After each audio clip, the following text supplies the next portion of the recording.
Most of you know me. My name is Burkhard Horn. I'm an urban transport planner myself. I've worked for the Senate of Berlin for quite a long time, and now since 2018, I'm working as Secretary of Impacts and kind of managing this beautiful network.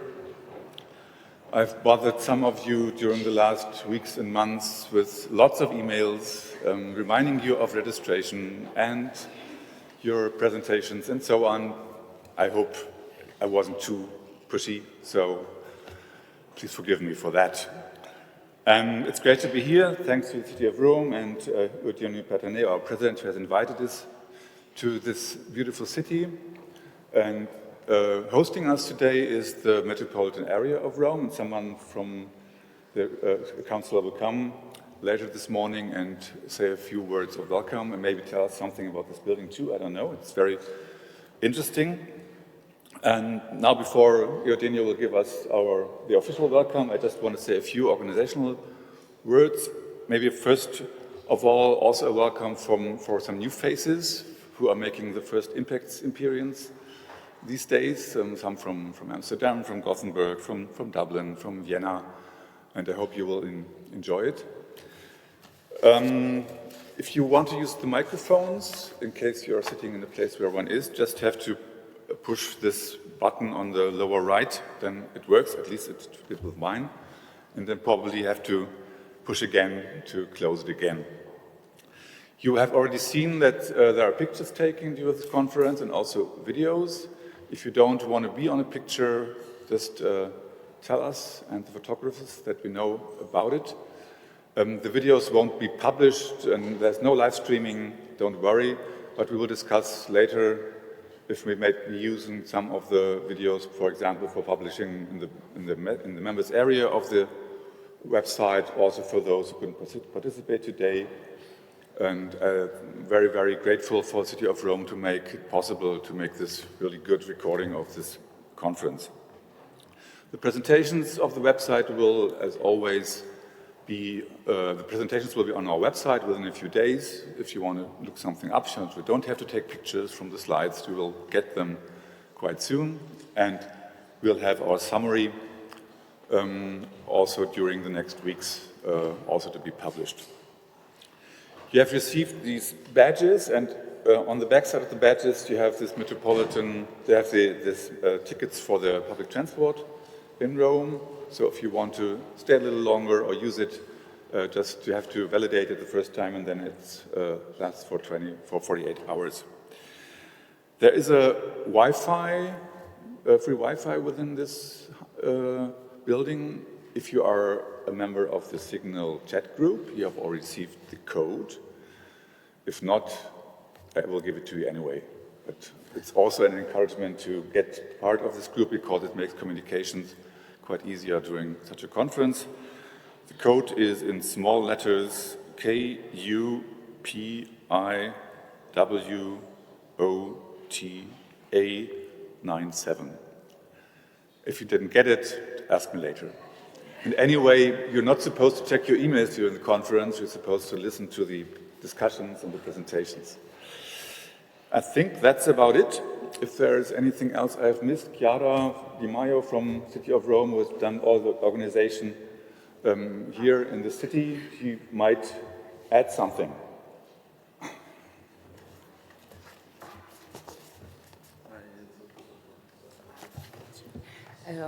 Welcome, everyone. It's an honor to have you here today in this very beautiful location that the Metropolitan City of Rome has dedicated to ourselves today. I just will give you some housekeeping details.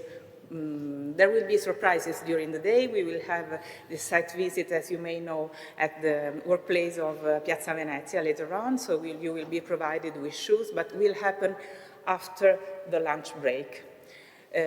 So we will have a coffee break later on here, and then lunch, then this site visit. Then we'll provide you also information for tonight. and for tomorrow morning. But this will be given step by step. Otherwise, you'll be overwhelmed with information and you may not get all the correct information, because we like to make things a bit more complicated to keep attention alive. So have a nice day, and I leave the floor to the speakers and to Mr. Patanè and Mr. Zanchini, that are our hosts today. Yes, thank you. Eugenio Patanè. Good morning, everyone. Thank you. I'm very honored to have you here. And it's the turning point of work that we've done in the last year. And so I'm very pleased to have my colleagues, my fellow colleagues, and I can say my friends, because we worked together in the last year, and so sharing best practice, opportunity, problems, and so it's an honor to host you in Rome, in this special place that is the seat of the metropolitan area, as Burkett say. And this is the metropolitan area is the area that brings together 121 municipalities that are just around Rome, and that are really connected to the city, and most of the people come to work and to study here in Rome. And we can say that in Rome we have quite, in some days, 1.5 million people more than the inhabitants of the city. So the problem of the connection and mobility with what is outside Rome is very important for us. I want to show you some information about Rome. Rome is, I can think we can start with the slide. The next one.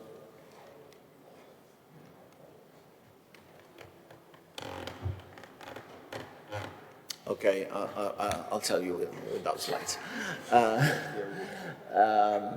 Rome is the biggest city in Italy. We're talking about a territory of 1,300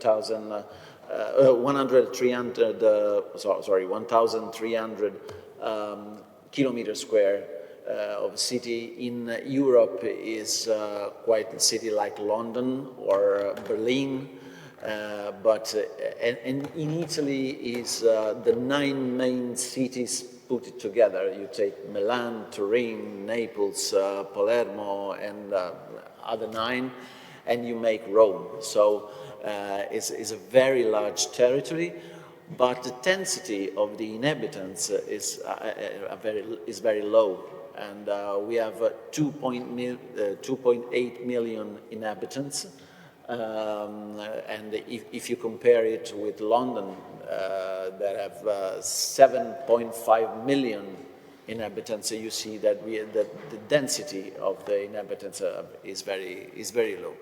And this is a problem from one side, because the problem of connectivity are much more difficult than in other cities. But at the same time is, I think, a richness, because we have the 63% of the city that is green. We have gardens and countryside and whatever, and so only the 37% of the territory is built. And so Rome is made by a lot of little villages inside the territory. There are most of yes, okay, we have, and most of these villages are on the border of the city. And what I was saying before, there is the territory, and inside the territory there are the main cities of Italy. 1,285 square kilometers. Next one. And the challenges that we have are the motorization rate. We have 1.82 million vehicles. We have more vehicles than driving licenses. So a very a situation without any logic.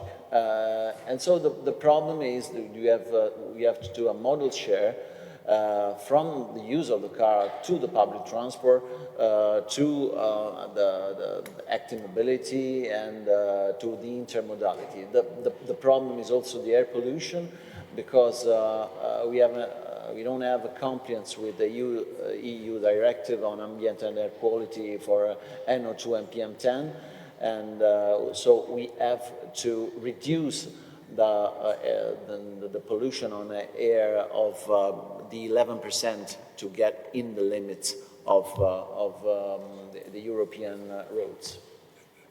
Next one. Also, thank you. Oh, okay, thank you. So the strategy that we implemented in the SUMP, the Sustainable Urban Mobility Plan that we approved in 2022, as you say, the rules of the 10T regulation say that all the cities of Europe must approve the SUMP since 2027.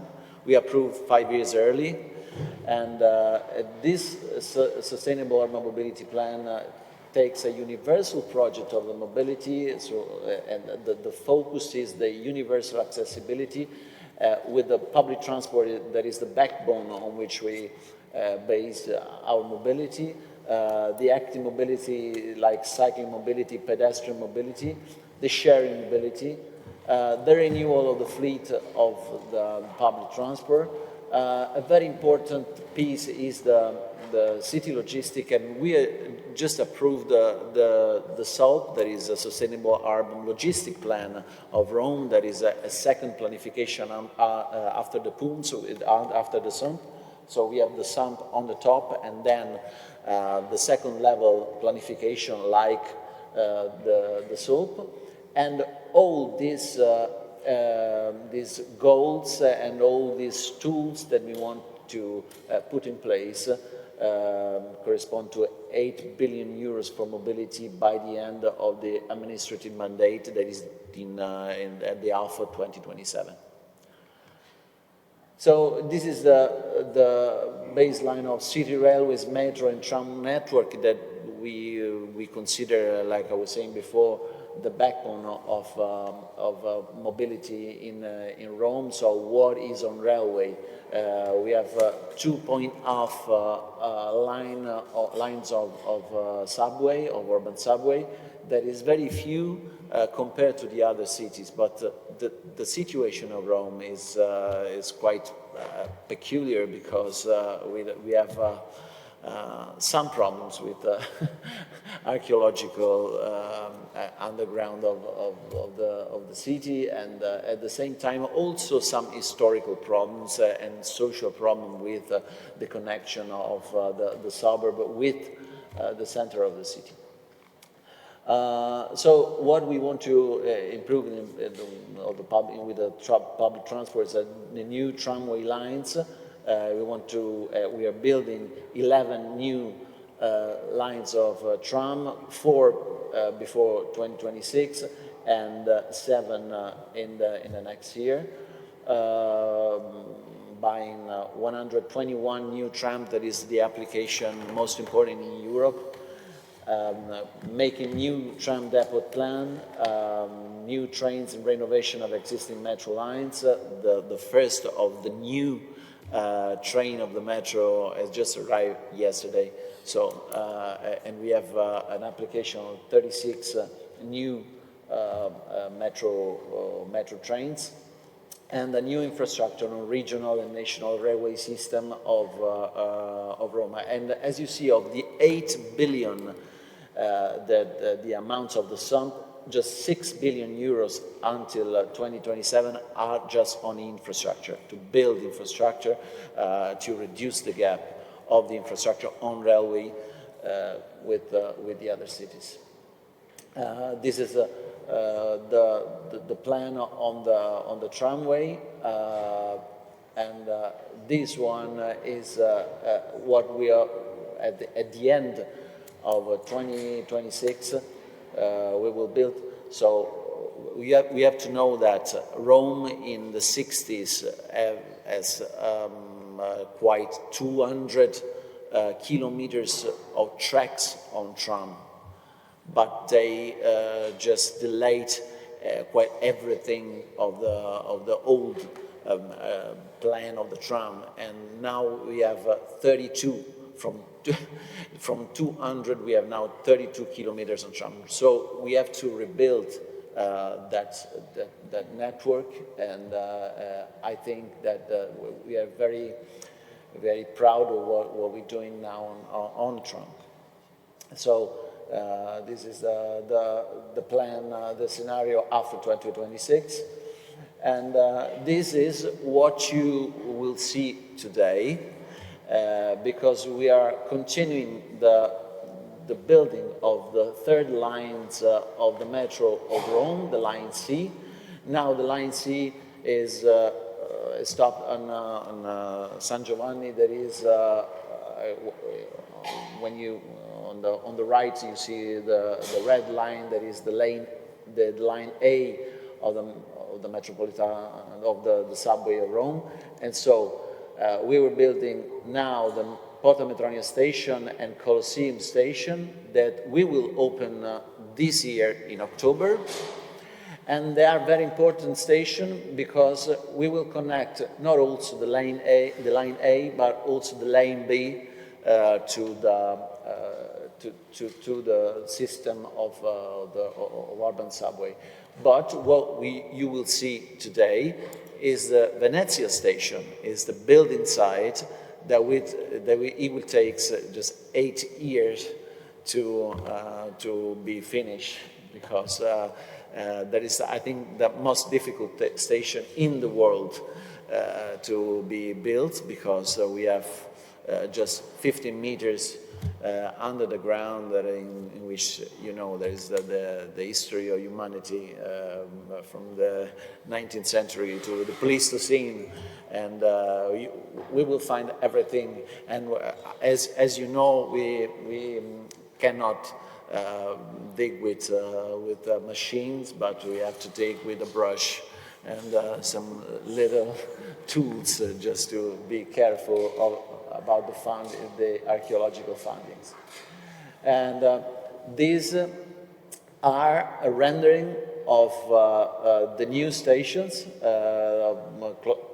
Colosseo for Imperiali and Porta Metronia of the Line C, because they will be archaeological station. There are the museum, and so taking the so you can also see all the archaeological findings. And what you see on the left is an estate of the army, of the Roman army, that we find under the ground in Porta Metronia, and nobody knows. Nobody knew what we're going to find there, because you know, the heritage authorities knows exactly what is inside the walls of Rome, but they don't know exactly what is outside. And when we dig there and we escape, at first sight we see just a little wall, but that little wall becomes bigger and bigger, and then we find an estate of the army that is 1,800 square meter big, and we found that there's not only an estate of the army, but also a river that we didn't know that was there. And there was a river with which the Roman soldier went to the Tiber. So it's very important to build subway, because with the subway you know the history of your city.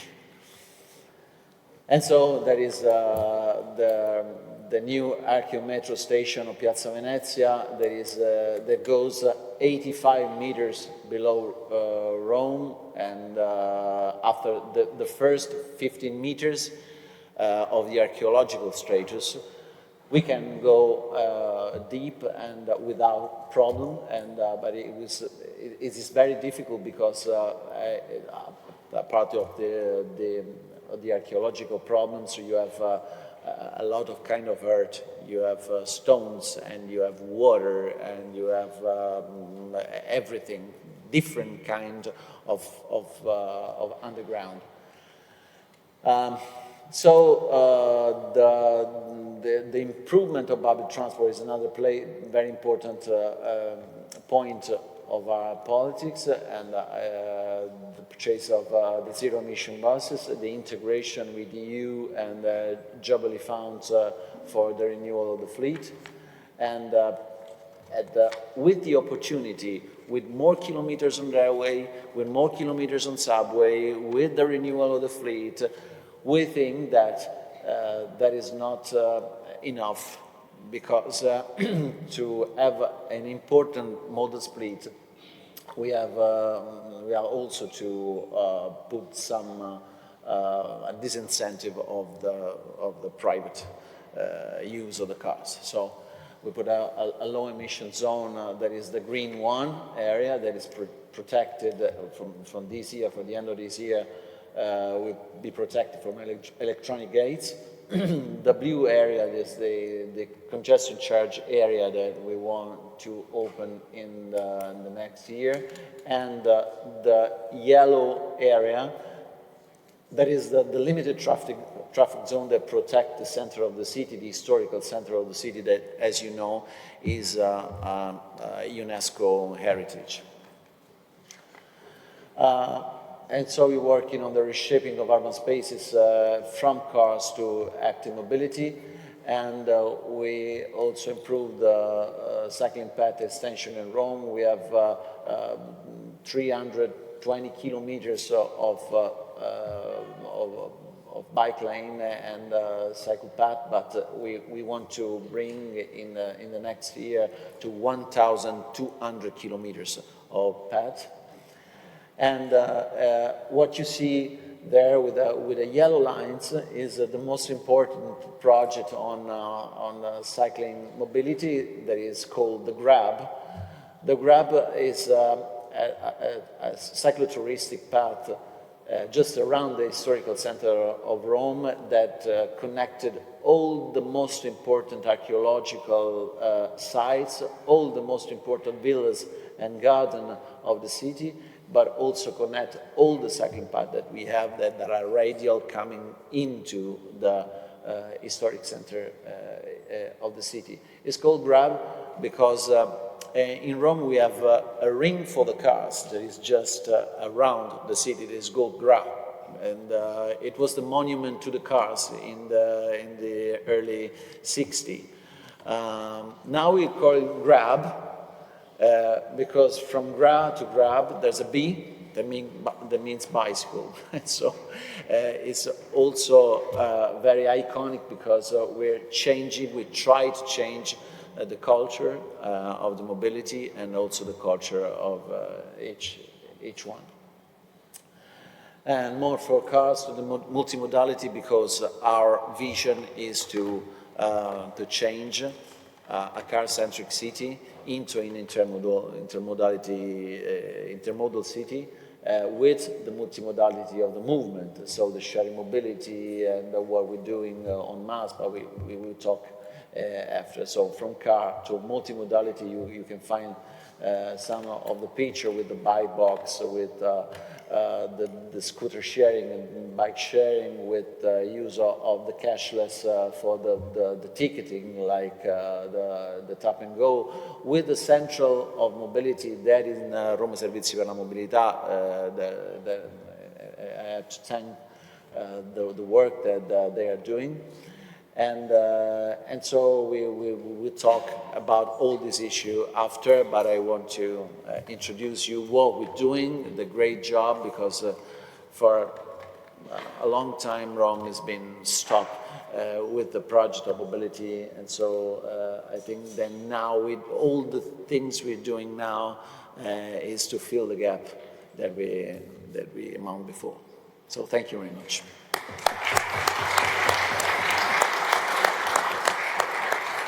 Thank you very much, Eugenio. And now I'm already looking forward to put on my safety shoes to go down into this construction site. I'm really very, very curious about that. I don't know if someone from the metropolitan area has joined us. It's coming. So maybe, but then we continue with our conference. So, and now start actually to discuss the topics we have put up for this conference, and I'm very glad to welcome Dr. Oleh Zabarylo. He's director from the Rome Climate Office and will give us a short keynote leading us to the most interesting questions we are discussing today and tomorrow. And the title of his presentation is Urban Mobility and Environment, the Climate City Contracts to Face the New Challenges and the Roadmap for Rome Towards Climate Neutrality. The floor is yours, Mr. Zabarylo. Thank you. Waiting for the presentation? Yeah, okay. Yeah, well, while we start with the presentation, good morning. My keynote speech will be about an issue that obviously is at the center of the political and public debate, that it's climate change and the challenges for urban mobility among the different policies and choices that governments and cities have to take in order to deal with such a huge issue. And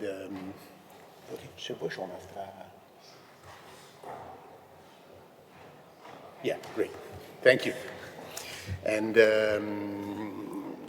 I will go deeply into the topics. As you know, the world is experiencing an incredible impacts of climate change. Temperature increasing and emissions are increasing more than even Paris Agreement fixed some years ago, and now we have national plans, but we are not doing enough. And even in Europe, while CO2 emissions are decreasing, transport is one of the main problems at the moment. And so one of the issues that we have to deal with is how cities can be part of the solution, as cities are now the area of innovation where we are finding the biggest improves in terms of reduction of emissions, with solutions that are able to give opportunities to people to change the modal shift. Many of the projects that Eugenio Patanè showed you will reduce emissions and will show how cities are already finding solutions. But obviously they are part of a problem, and the innovation that will go forward in the cities is very important in order to show that reduction are possible. But obviously this is only the first issue that we have in front, because the second one is the fact that cities are experiencing huge impacts of climate change that is already in the cities, in the territories.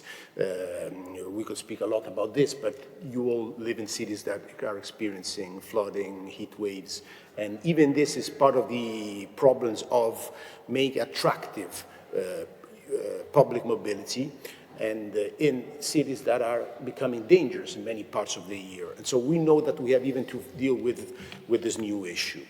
And what is Europe doing? The Commission is trying to help cities in finding a pathway to decarbonization, and helping and supporting the different projects that the cities throughout Europe are bringing forward. And this mission is important because it puts together cities from different states with different conditions, economical, social conditions, even in terms of resources for this shift. And it's important because it makes every city, brings every city to define a climate city contract that shows the way to decarbonization. You understand which are the priorities and what choices has to be taken, and how to work together in bridging the gap. And so even what we're doing in Rome with the mobility sector, with the building sector, waste, is part of this vision of the acceleration of decarbonization and working together with the different cities like in this conference.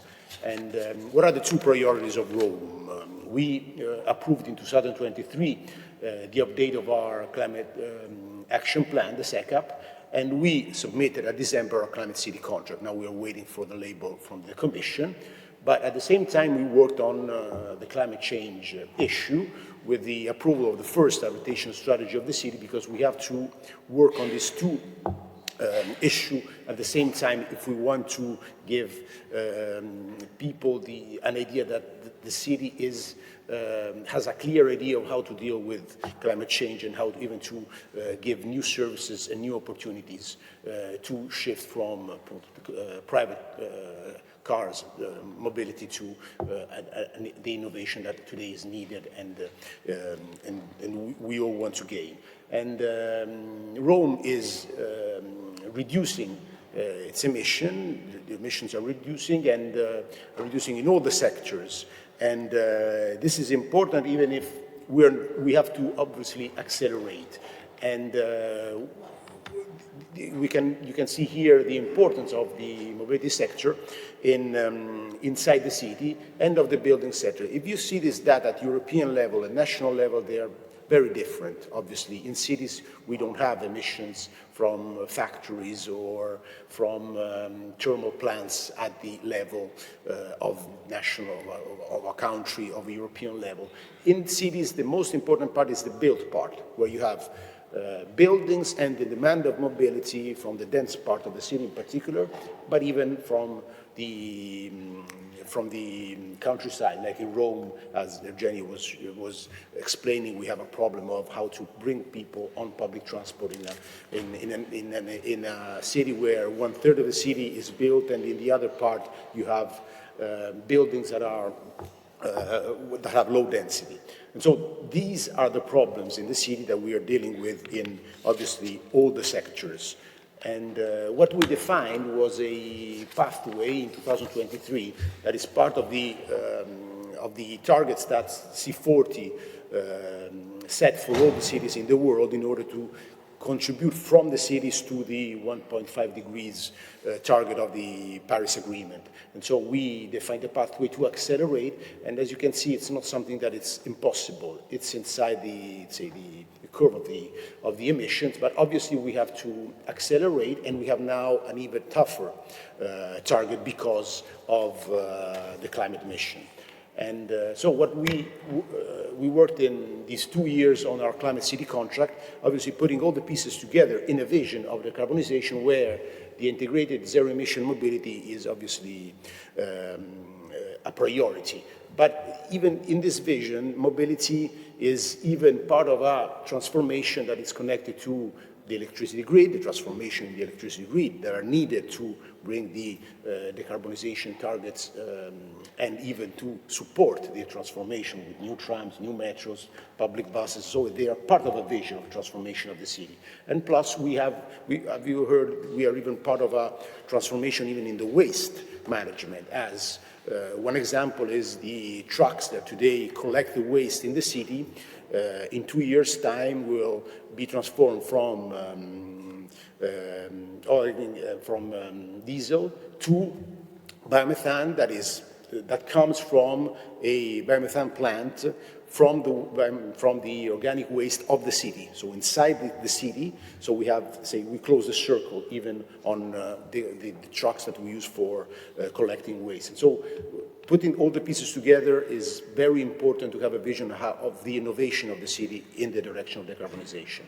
Obviously, Eugenio already showed you which are the priorities in mobility of this vision. And I want to say some word about the increasing challenge of adaptation for urban mobility. As Rome is experiencing, like every city in the world, higher temperatures, changes in rainfall, and this creates problem to urban mobility. It's something that every city is experiencing. You know about Valencia, every city. I could tell you hundreds of examples in Italy, in Europe, but Rome has particular problems because of how it was being built and what is happening already and what we studied in our adaptation strategy. And we know that temperatures will increase in next years, and we will have a longer period of heat waves, and so we have to deal with these issues even in understanding how to create a mobility integrated platform that is attractive even when we have problems of security for people in part of the city. Like we know that there are some areas of the city where we have already problems for the great intensity and frequency of heavy rain and floods. And some areas have more problems than others because we have a big territory with rivers and areas that are at risk. And so we even have to think of infrastructure that are already been built and that we have to build in a different way in a scenario of climate change impacts. And so this is an issue for renovation inside the city, for neighborhoods, but even for infrastructure. It's really a big issue. And obviously there is the other part of the problem that are heat island effect. We are studying this issue in the city. Obviously, a city of Rome, you could experience during the summer differences of temperatures up to 5-8 degrees between green parts and built part of the cities. And so we have to find solutions for who is waiting for a bus in a part of the city where you could have 40 degrees outside, even 45 degrees during some days. 45 degrees because not only of the temperature of the city, but because of how that neighborhood was built. And so for the heat and effect, higher temperatures. And so we are working on this, obviously putting all the pieces together in a vision of renovation. And obviously we have to select the priorities and work on the areas where you have more problems, of obviously higher temperatures, but even social vulnerability. So we are now focusing on those areas where you could have more problems. We are working even in understanding where the people take the buses, public squares, and even obviously roads, and with new even analysis. And throughout the work that the city is doing, we have now in 2025, as probably you know, the Jubilee of the Catholic Church and all the resources that come from the National Recovery Plan. And what we decided was to bring this approach, this adaptation to climate change approach in all the renovation of the public spaces of the city. And even in building shelter from the sun and from the wind. And the city is installing more than 400 shelters for public buses in order to have a reduced impact of heavy rains and of the heat of the sun that comes from the sun. But this is a change of approach in public space that is very important for to increase the attractiveness of public transport. And we are working in two areas of the city to try to understand how to put these issues, find solutions for these issues. We selected the central part of the city, that obviously is the one that is more touristic. You must imagine that during the summer, that part of the city becomes complicated for tourists during the day because it's very hot. How it has been built. But we are even working in parallel on a European program on a neighborhood of the city where we have the higher problems of social vulnerability. And so we are working with an approach that puts together all these issues, and one of them is how to make possible for people to go to the new stations of buses, the new station of the metro.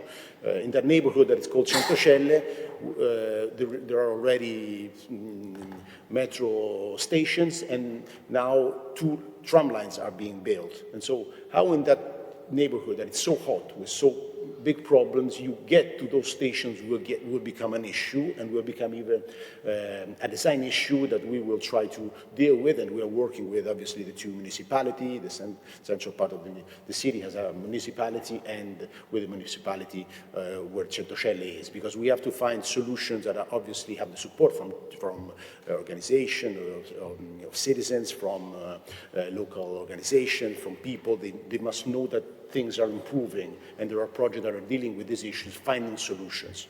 In this way, we put the pieces together, the new infrastructure are being built, they become attractive and safe for people in order to decide to change the model shift.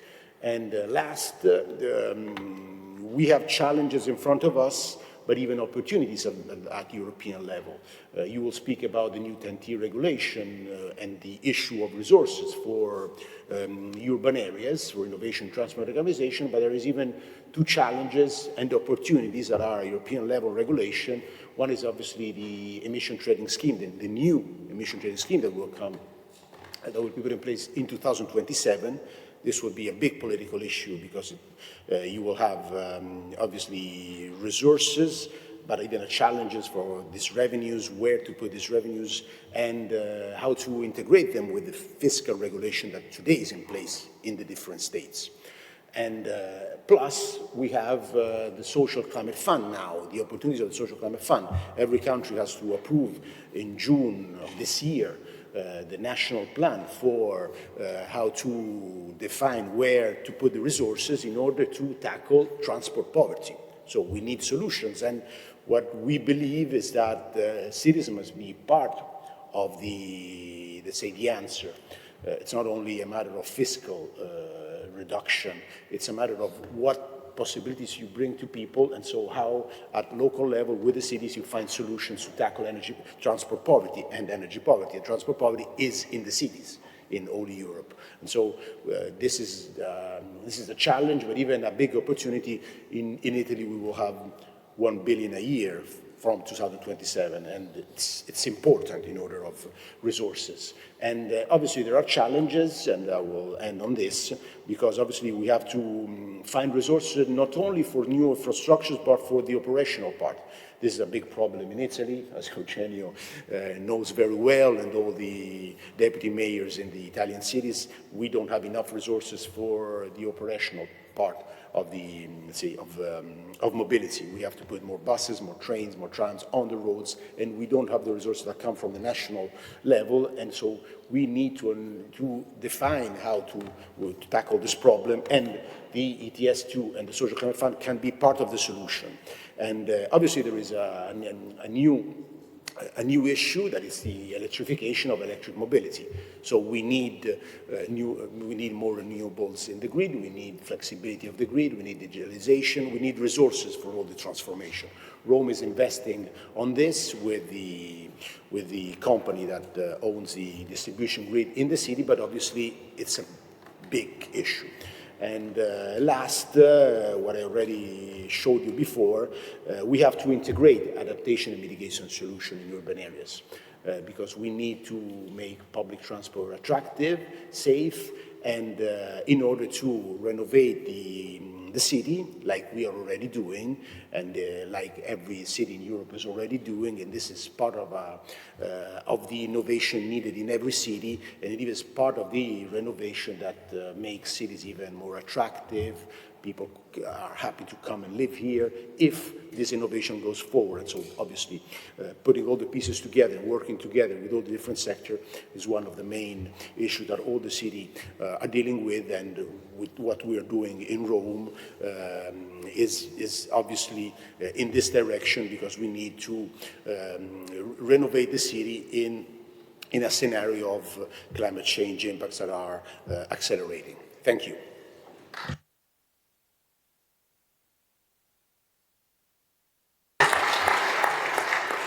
Thank you very much, Mr. Zanchini, for this impressive keynote. I think it sets the floor for our discussions very well.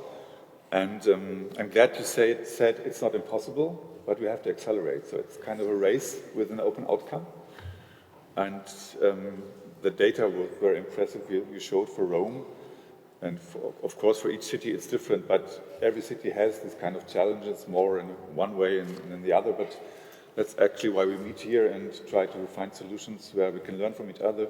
And I think we can also learn quite a lot from Rome. And we'll see a lot more during the next 2 days. And I think it's also important that you said that the new regulation isn't necessarily something bad. It creates opportunities for the cities, and we now have to look for the best way to use these opportunities to do this acceleration, which we really quite urgently need. We are all a little bit late because we started late, but still, if there are 1 or 2 questions, now we can have Mr. Zanchini will be able to answer them. He will stay for the panel discussion also, and may be able also to take part in this discussion if it's needed. no questions, that would, and Reality, who is moderating the next panel, will be glad about that. So actually I will give the floor now to him. He is from Isinova. He is also President of the Technical and Scientific Committee of the Agency for the Promotion of European Research, and he will chair the panel. And I will also already ask Ganes Wieczorek, Michel Angelique Nicole, and Janet Horner to come up here and to join Eugenio.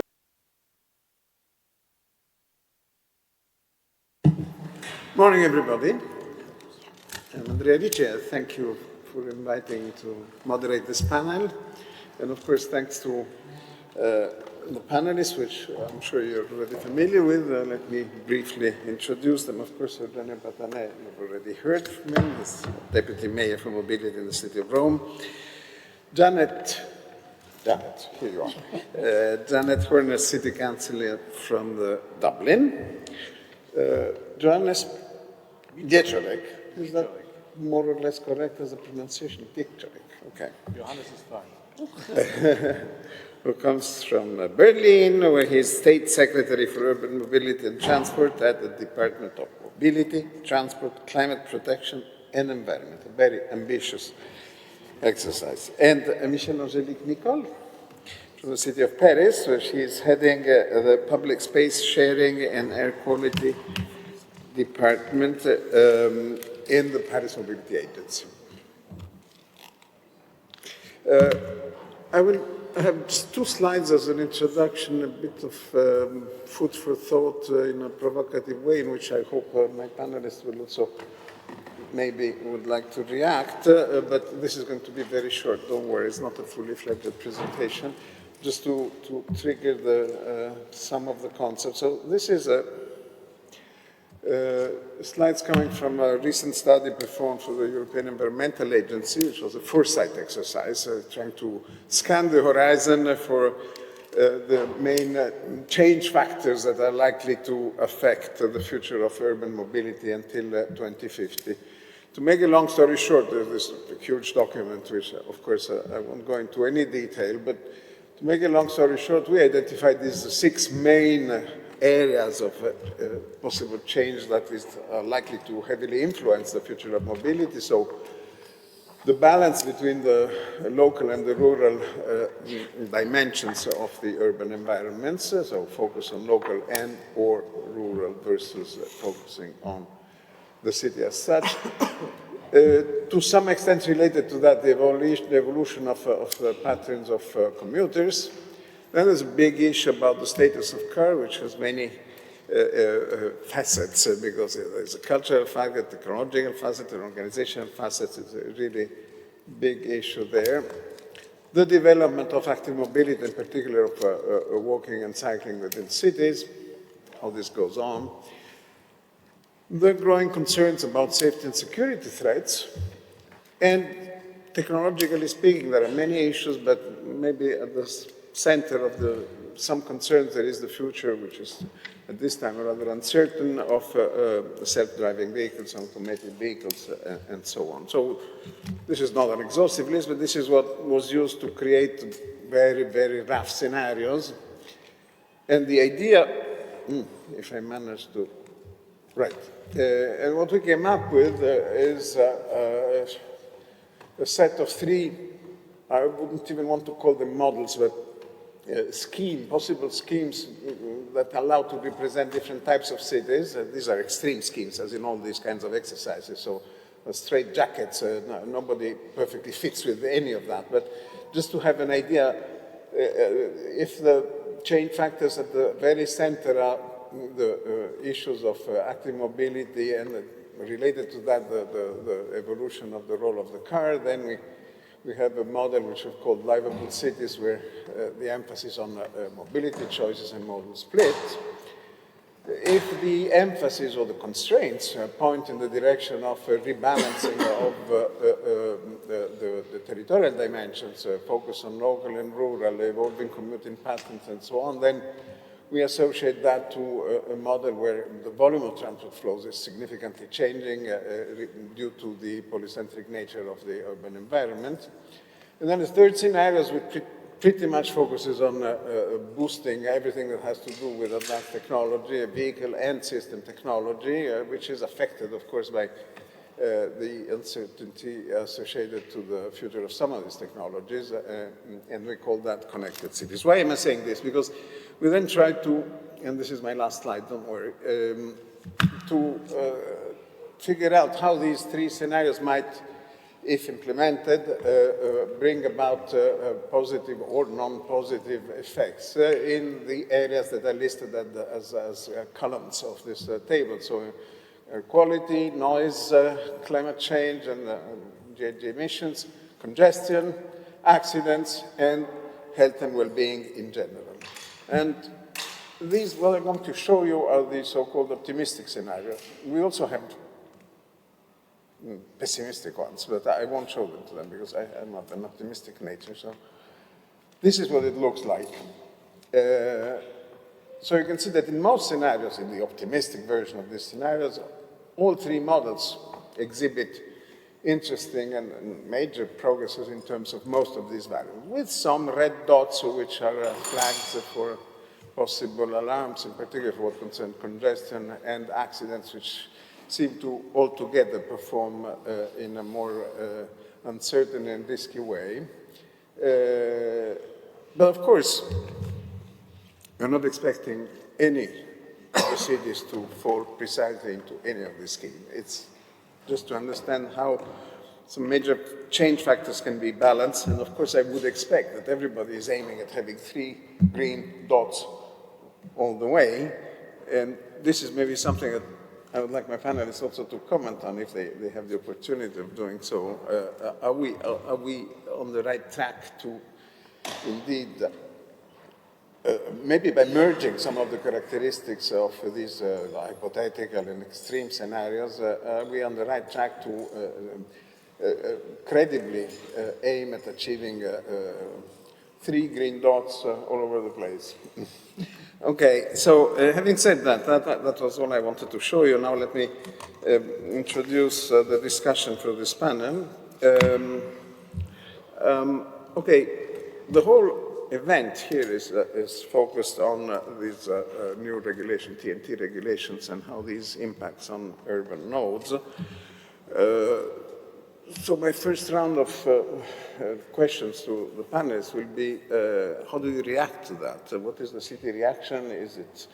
What is your take on the effectiveness and the usefulness of these guidelines? Do they really help? Because they deal with a number of issues, of course, which roughly I would summarize by saying there are issues associated to infrastructure, of course, so creation of hubs, both for passengers and freight, multimodal freight hubs. Then there are issues associated to all the systems and services that are needed to operate these infrastructures in the most effective and efficient way. And then there is a third, I would call it almost the traditional elephant in the room, which is everything that has to do with governance, organizational issues, harmonization, which of course the European Commission is to be expected. So 3 levels, 3 dimensions of input provided and demands provided by this guidance. Let me try to start and collect some of the reactions from the cities that are represented here today to these guidelines. Let me start with Johannes. Is there something new in these guidelines? Was there any surprise, or are you perfectly aligned with that and on track to do everything these guidelines are providing for? Thank you very much, Andrea. There's always a little surprise, but it was no big surprise for Berlin. But I would like to start to give you some information about what my job in Berlin is and how the city and the state of Berlin are organized, because it's sometimes a little difficult, even for us. So you know that Germany has 16 states, and we have 3 so-called city-states. This is Berlin, this is Hamburg, and this is Bremen. And the state of Berlin is the city of Berlin and the borders of Berlin. So within Berlin we have 12 districts, and all the 12 districts have between 250 and 350,000 inhabitants. So we have very strong districts with a mayor, and we also have a governing mayor, which would be called in other German states governor.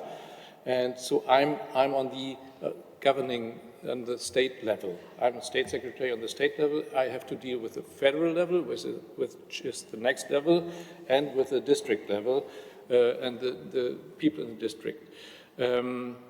The discussion between the district and the Senate level is going on in every topic you can imagine. Culture, transportation, climate protection, and the newspapers in Berlin call it the ping pong effect, because we say, we are not responsible for this, and the district say, we are also not responsible for this. And it goes on, and so a lot of topics take a lot of time to be solved. Some take ages. And so the now governing mayor, Kai Wegner, said, I will end this, and he made an administration reform, which just passed through the Senate of Berlin to the state government last week.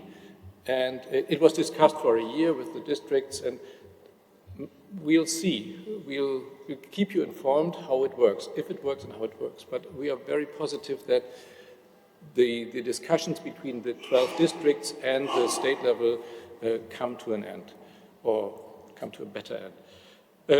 Regarding the TEN-T regulation, we have some good examples.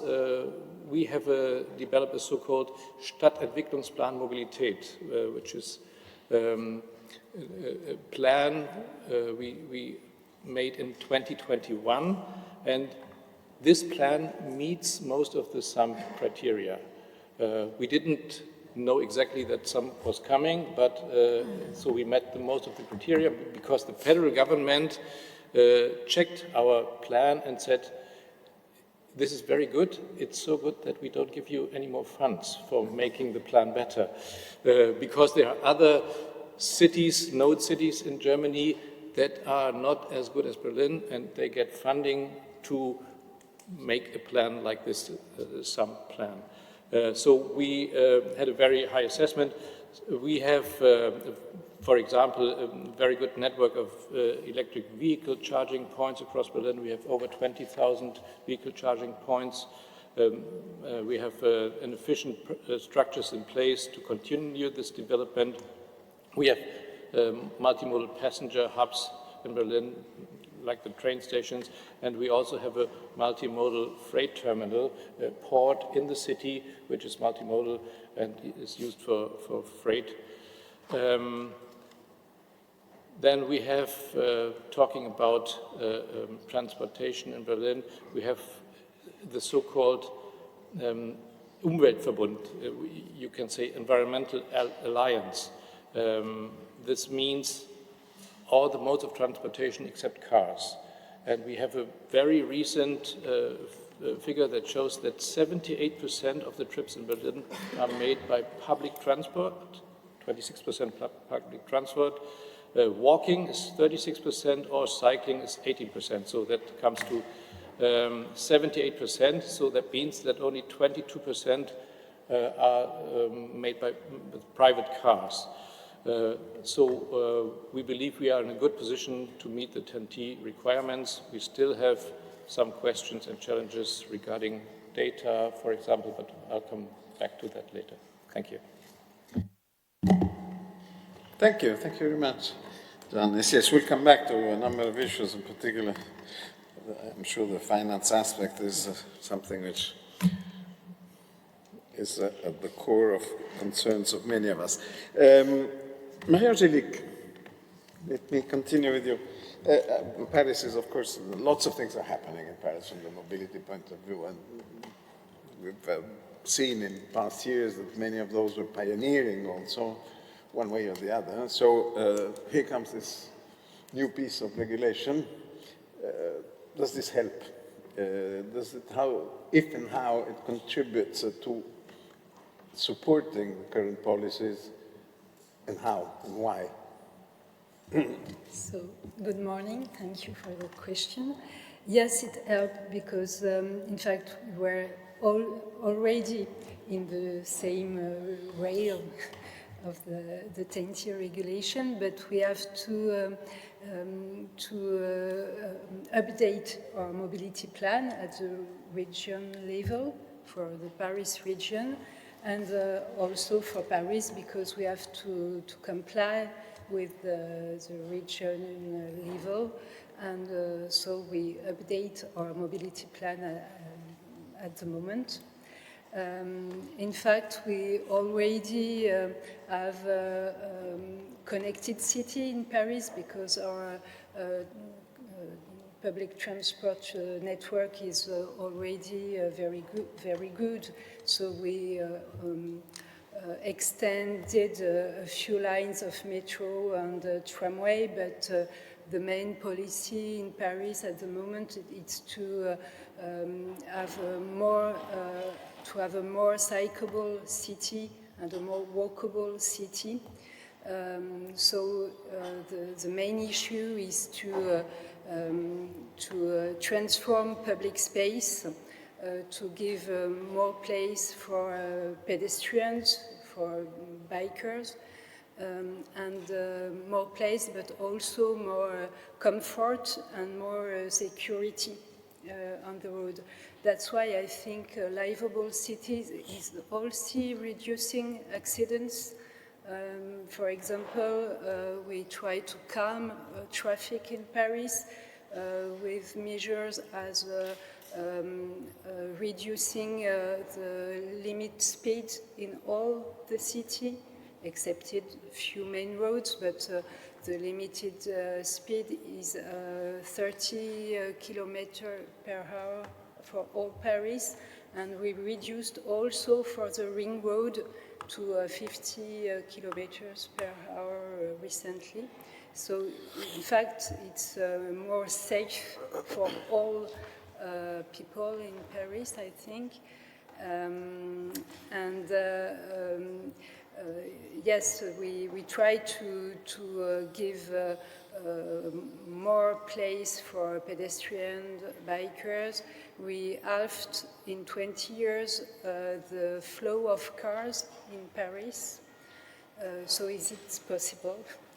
And now, in fact, the reflection we have is to know if it's possible to have a city without any car at all.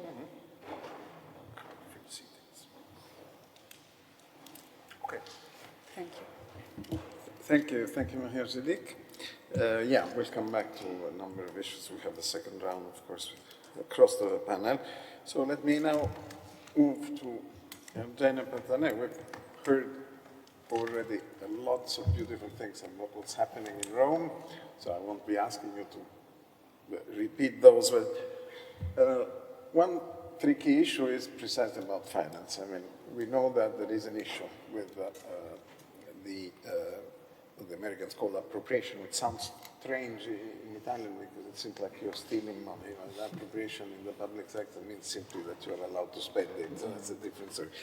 So appropriation, we are, for a number of reasons, like political, economic, etc., in a particularly difficult spot right now. So is there any chance that the implementation of this guidance can somehow help in the area of fundraising, of appropriating funds that are needed to actually proceed with all the wonderful things that we've heard from you and from Eduardo Zanchini? Yeah. Thank you for the question. And what I think in this in these 2 years, 3 years that I've been nominated Deputy Mayor for Mobility, just talking with my colleagues and all technicians, public servants about mobility, are that the issues of the cities, of the European cities, are quite the same. And the solution and the goals that we want to reach are quite the same. And the tools that we put in place are quite the same. It's normal. We came from different historical situation. We are different in urbanistic shape of the city, but we want to reach the same goals. Probably we have the same tools. I don't know, I'm different with London because London built its first subway in 1865. I built my first subway in 1955, so it's 70 years later. But I think that now we are quite agree what we want, what we have to do. And the 10T regulation just said and pictures this situation and say, okay, you have to point on an intermodality vision of your mobility, you have to do multimodal transport integration, you have to do sustainable mobility emission reduction. But what is really changed in that regulation is the governance. The point is that before Europe talked with the state, with the ministry.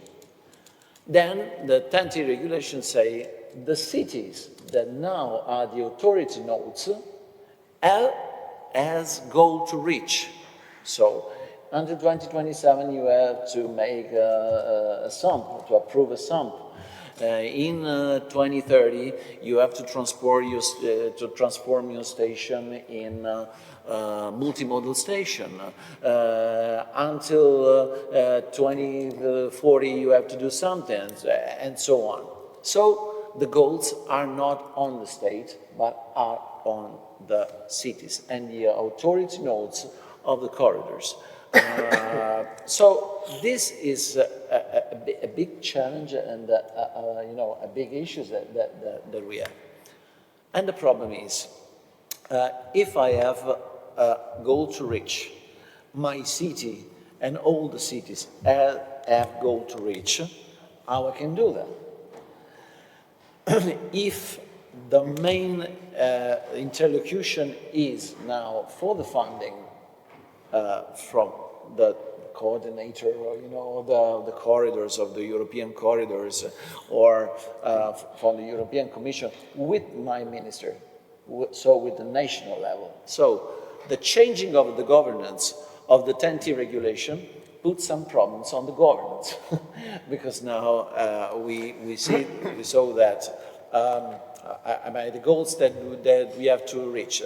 One of the goals is that we have to build better connection between the city and the functional area that is integrated in the 10T regulation. For us, the functional area is the metropolitan area, the 121 municipality that we have around Rome.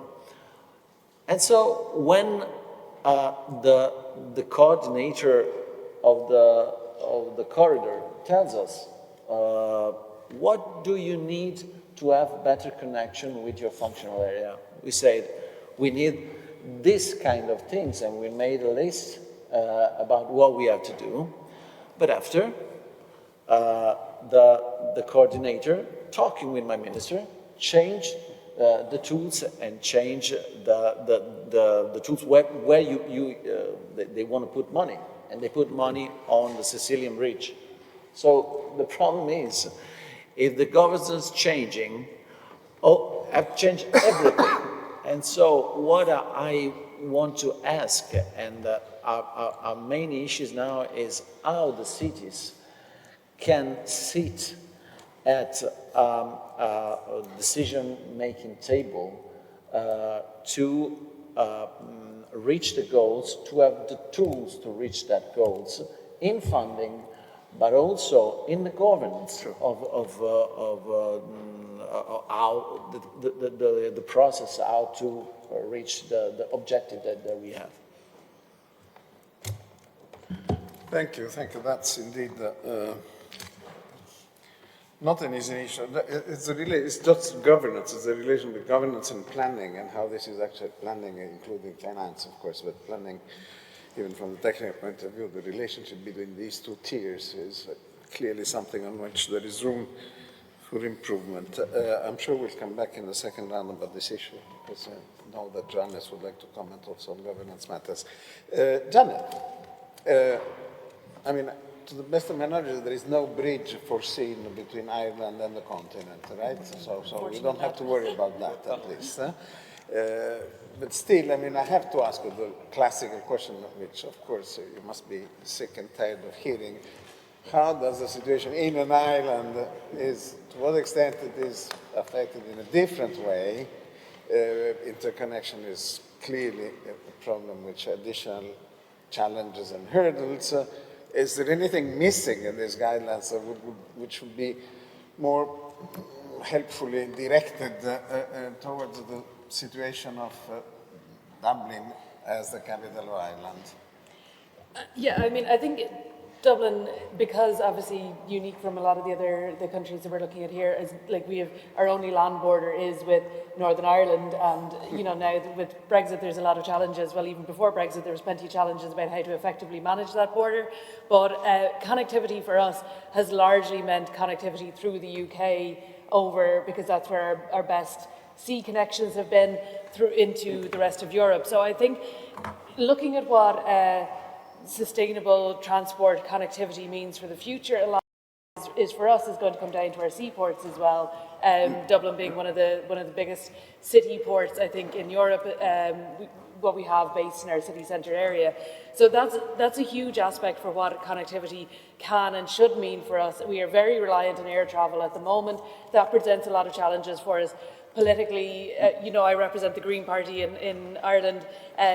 We don't want to see massive increases in the amount of aviation coming in and out of the country, but at the same time, we do want to see a significant increase in how connected we are to mainland Europe and to ease of access, both trade-wise and good commercial goods and people. We want to be able to easily move between and connect with the rest of Europe. So there is a huge amount of consideration about what that means for us, I think, as a interconnected element of things. I think when we're looking at it from the European level, we're largely thinking roads, trains, and those kind of networks. I think for us, there is a slightly different element of it. Even within Ireland, like Dublin is a very outsized, maybe similar to what you were saying about Rome, as putting together all the different cities to get Rome.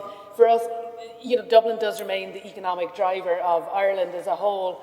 We have the most significant population of any part of the country by a long shot.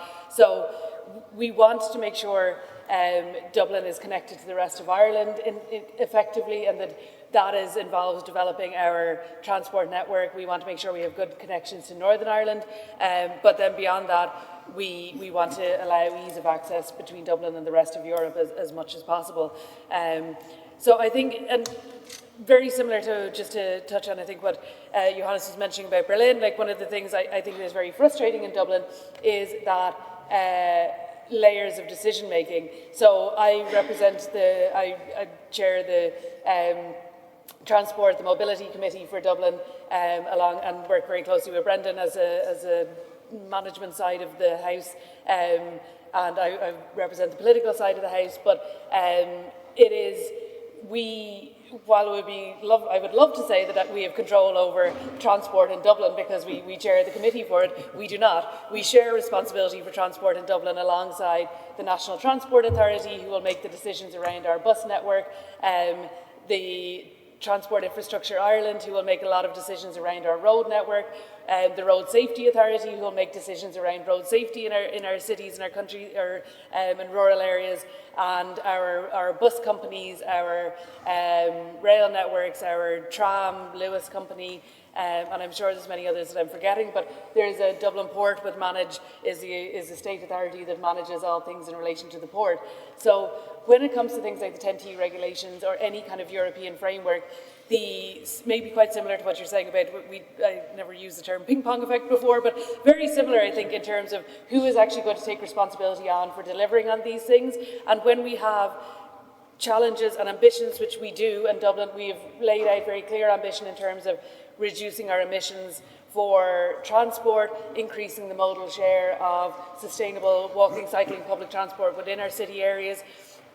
We want to see that happen as a city. We are clear in that. The elected representatives, while we have plenty of differences as elected representatives, there is a broad general agreement that we do want to, and we have a critical majority of the council who will agree with us and say, this is the direction we want to go in.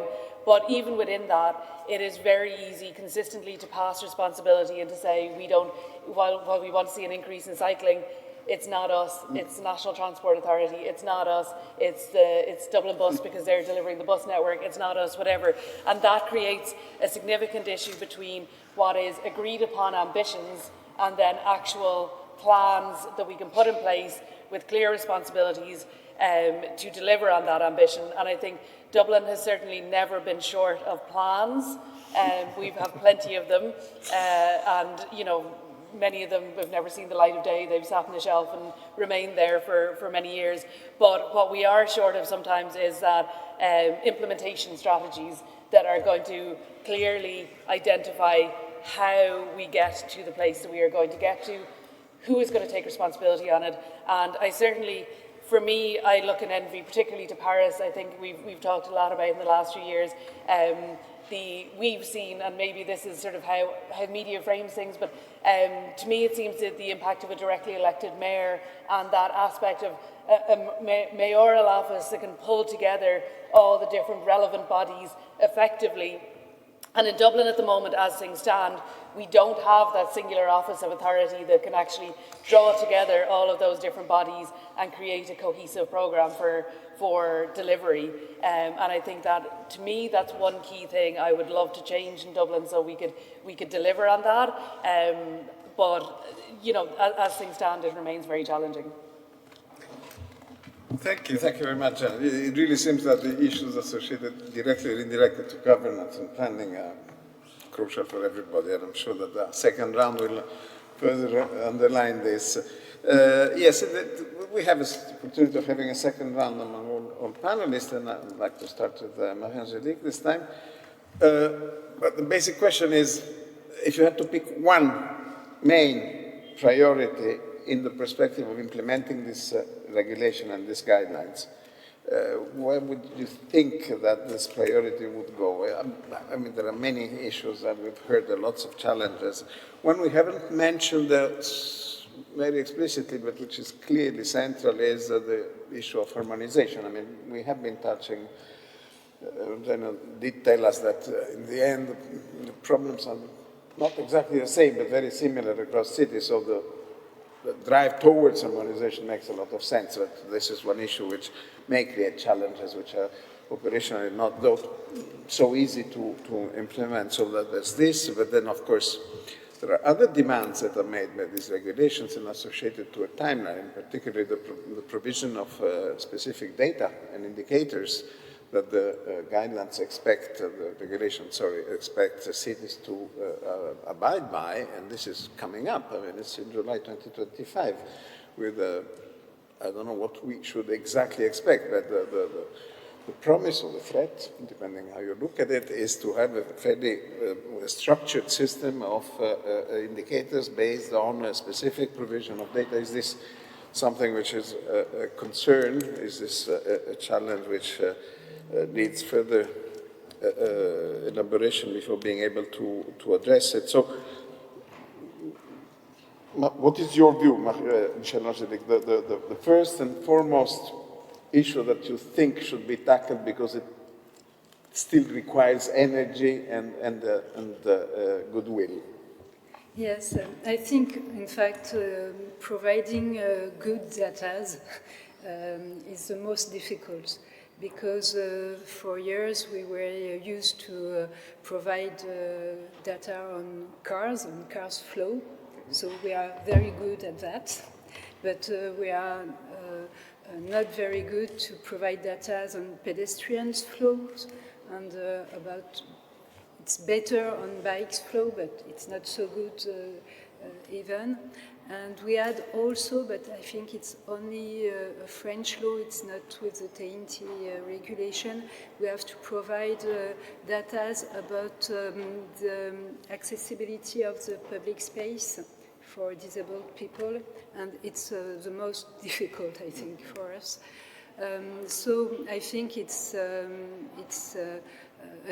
real need to have these data to evaluate our public policies in that matters, but it's very difficult because we don't. It's an enormous work to apply a new methodology on all the territory, even if Paris is a small city by the size, but it's.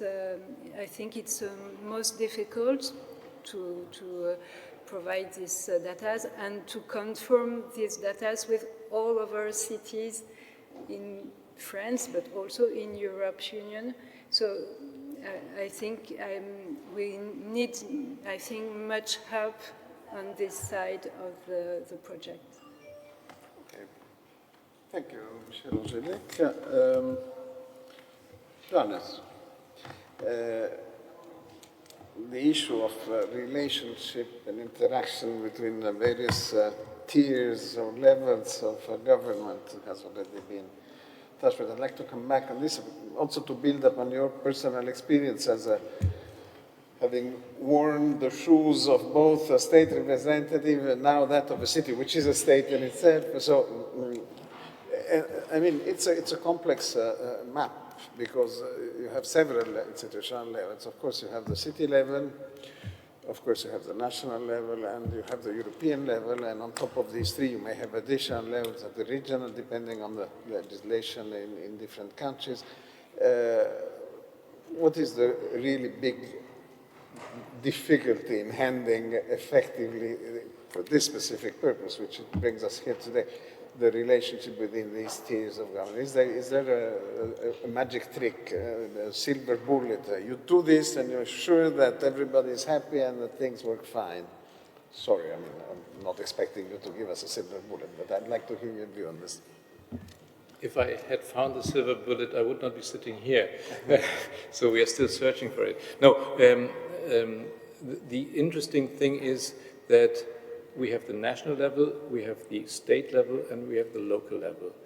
And I worked for the national level for 25 years. It was always very difficult to get information about challenges on the local level from the local level, because the federal states would always be in the way and saying, no, this is our thing. Let us know, give us the money, give us the funding, and we say which local authority is getting the money. That has changed within the last 6 to 8 years, because, you know, we had this so-called Dieselgate in Germany. We had a lot of local problems with the air pollution, and that had to be solved very quickly. And so for the first time, at that time, we at the federal level had direct connections to the cities that were affected by this pollution, and we gave fundings directly to the city. The states didn't like it, but it worked, and we got, on the federal level, for the first time, reactions from the cities, from the local authorities, saying it would be nice if we were connected better. And that's what we did on the federal level. We made a network just for administrations, for local administrations paid by the federal level. It's called NACOMO, sounds like a Japanese restaurant, but it's a national competence center. And we have more than 2,000 people from the local level connected to each other. And it's a closed system, so it's not open for any companies or people that will make money or try to make money with this. It's just for information. So if you have a problem or challenge, you ask within certain groups, and then you find someone from the city 300 kilometers away saying, we had the same, but we solved it.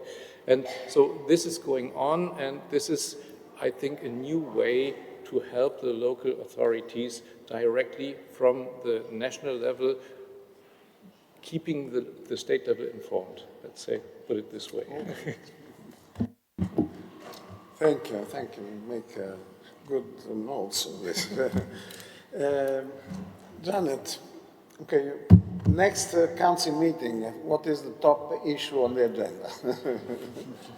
No idea. No, I'm asking you to be creative right now. Tell us, you had to have an issue on your next council meeting related to the implementation of this regulation. And I think I will come back to, not just the concept of a directly elected mayor, but for me it is that, that clarity of governance structure, and that it is, we are empowering. In Dublin, I feel or in Ireland, we have an issue of we're the most centralised decision-making structure in all of Europe, so our local authorities have the least power of any local authorities across the entire of the EU, as far as I understand on these tables. So, which means that when we sit around our council chamber in Dublin and we are trying to make decisions in relation to the future of the city, we have little power to decide on we have far less power to decide on our budgets, on our priorities, on our allocations that a lot of other cities, comparable cities, might do. So that to me is the major thing that I want to see change for Dublin. I want to see Dublin as a city taking on responsibility for delivery for Dublin, and that the elected representatives can be held to account properly by the citizens of the city, and we don't get to turn around and say, well, actually, it's not really our fault that we didn't deliver on like cleaner air or, improved cycling infrastructure, improved bus infrastructure, because that responsibility lies with another national agency, which is what I think it happens, and then it creates a sort of frustration with people because they feel they want to see things change in their city, but yet their politicians are always blaming sort of civil servants and different national agencies for the failure to deliver on them. And I think if we have more direct democratic responsibility held within Dublin, but also more resources, financial resources to deliver on things, I think it helps to see people, it helps to improve the trust between people and their politicians, but it also helps to ensure that we have a much more cohesive structure for saying, this is our vision, this is what we are offering to you as citizens of this city. If this is what you buy into, give us your mandate and we will deliver for you. And at the moment, I don't think that's what we really have. We have if this is my vision, according to this, I think I go to people and I talk a lot about what a livable city would look like and what that is. But I am offering to push that agenda, but not necessarily deliver that agenda when we come to when we get elected. So I'd really like to see that change.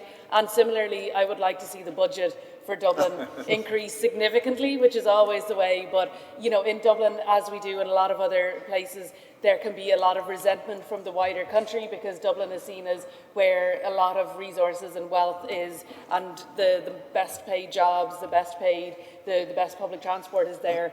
And yet, we also have a consolidation of every social issue, of every environmental issue, of every living standard issue is concentrated in that city area as well. So to me, I think we need to be bold as a city in fighting for the resources we need to address the challenges and to say, we know, and this is again the real mandate for capital cities, that if the capital succeeds, in the main, the country succeeds with the capital.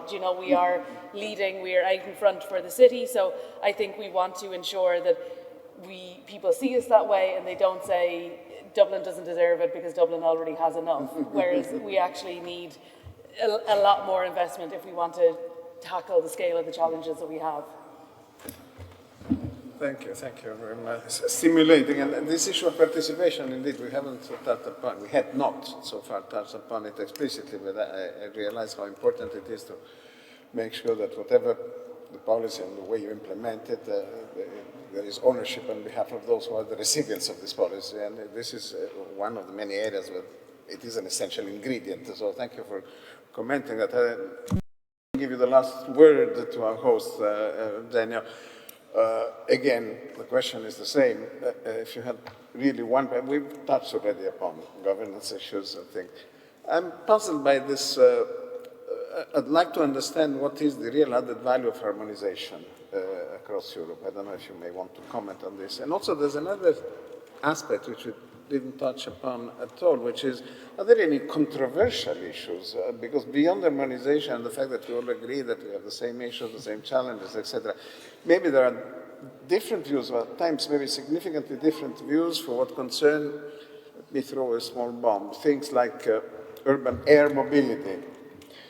But even about self-driving and other technological issues, is this an obstacle? Is this a hurdle towards harmonization, or is it a marginal?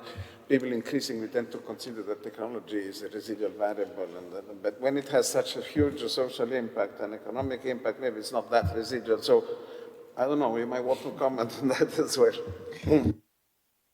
If I have a week to answer. I'll start from this. What we are trying to say today and everywhere, I say, the cities are talking, I think, with a voice, because the problem of the citizens and what we is that we want to bring the system from a system with property of vehicles that are still in our streets for the 92% of the time, and they move from the 5% to the 8% of the time, occupying public spaces and making our cities not livable, not resilient, to a system that is completely different. And the system is the accessibility to a system of vectors and a system of transport, system of mobility. This is the big challenge that we have, a cultural vision, but at the same time a very concrete action that we have to do. So if we think that, all the things come as a consequence, as an effect of this. And I think that we talk about sharing mobility. The sharing mobility in this kind of system is important or not. I think that it is, because we are trying to say the backbone of the public transport and how we do the first mile and the last mile to get to a point A to a point B. I don't know, taxi and Uber for us are important like a service. Car sharing is important in this kind of view. I think that is important. But at the same time, how we make the accessibility to that system easier for the people. And so the digitalization, the cashless payment, in Rome, we extended the so-called tap and go with the credit card on all the buses, and now 100,000 ticketing a day is made cashless by the tap and go on the buses and on the subway. But this is not just a way of payment. This is accessibility. This is a new way to look at the public transport. At the same time, to make it bigger, the MaaS, the mobility as a service, and so the application that do mobility as a service, account-based. So with an account that is on the operational and the management company of the public transport, is functional to this vision of the mobility. I think that we have to do this in every city. Who will help us to do this? I think that the national government, in each national government as a politics, then it changed the government and then as another politics. So we have, in Italy, we had 3 mandate of governments that have a vision, this vision, and so where they give us money to do tramways, you know, they give us money to make mass application, they give us money to make bike lanes and make pedestrianization. After the governments changed, and they had another vision, and all the machine of the city were put on that issues, and after we have to change.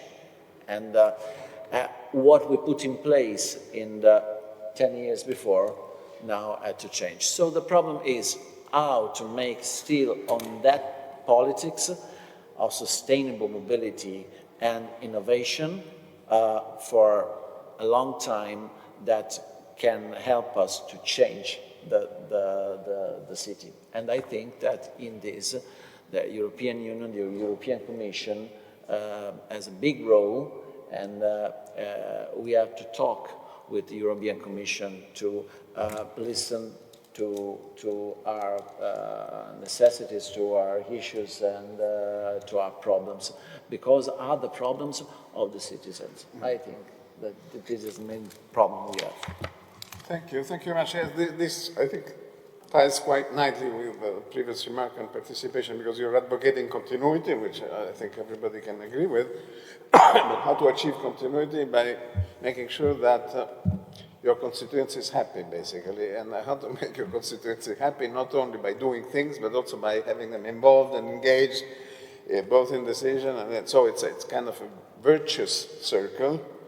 I'm not sure that this is properly implemented everywhere, and so I think there's room for improvement in activating this call for continuity, which it doesn't come out from the blue. I mean, it's something that has to be built, and to build it, you need continuity.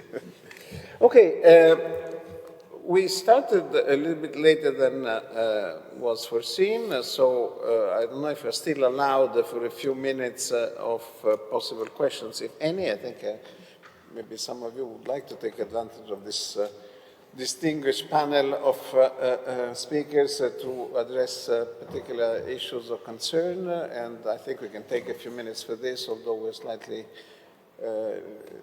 late on the agenda. So the floor is open. Any of you who would like to ask a question, you just say which question and to whom, if there's a specific recipient. Yes?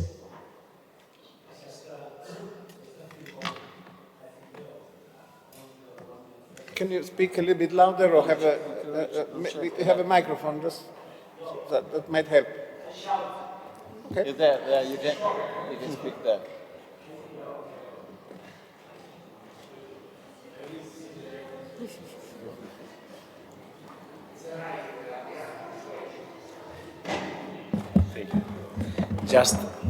Just a short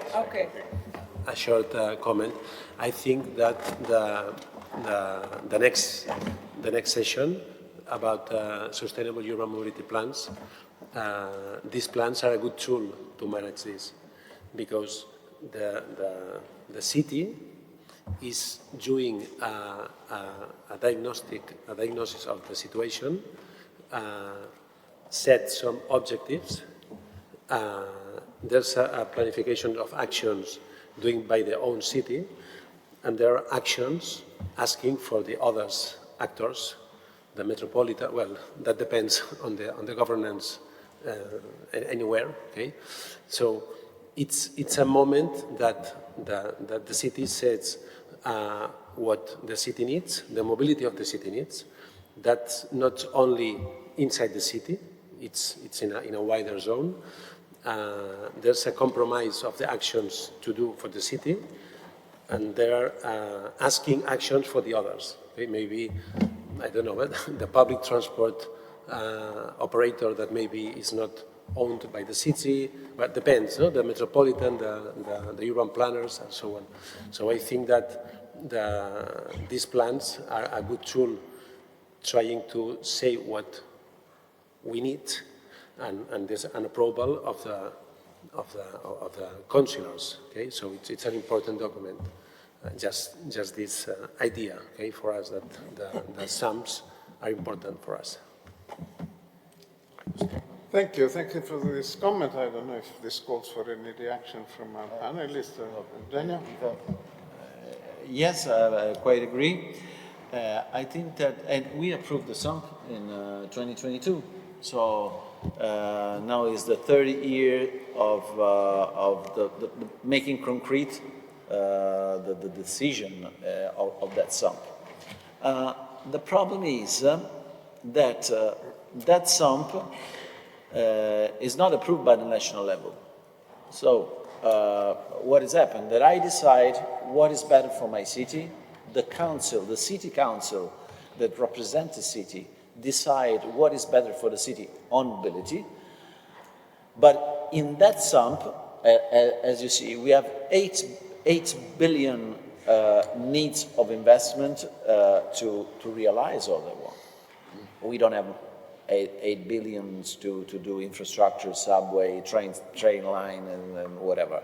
So the interlocution with the government is important, is vital. So if the national government doesn't approve with a formal approbation what you decide on the SAMP, it lasts your decision, but without any obligation of doing that. They're giving you the money and the funding for what you need for your city. So the problem is that some of our European cities has a good governance for doing what they decide. I know perhaps the states of Paris or London, they have very good governance with a law, a national law, that exactly say what they have to do, what are their power, what are their function, what are their money to do that. But other of European cities, like Rome, perhaps, doesn't have this good law to make real what they decide on the sustainable urban mobility plan. That is the main problem. And the more problem is that now, with the 10T regulation, you have the goals on the authority nodes. So we have two problems, not just one.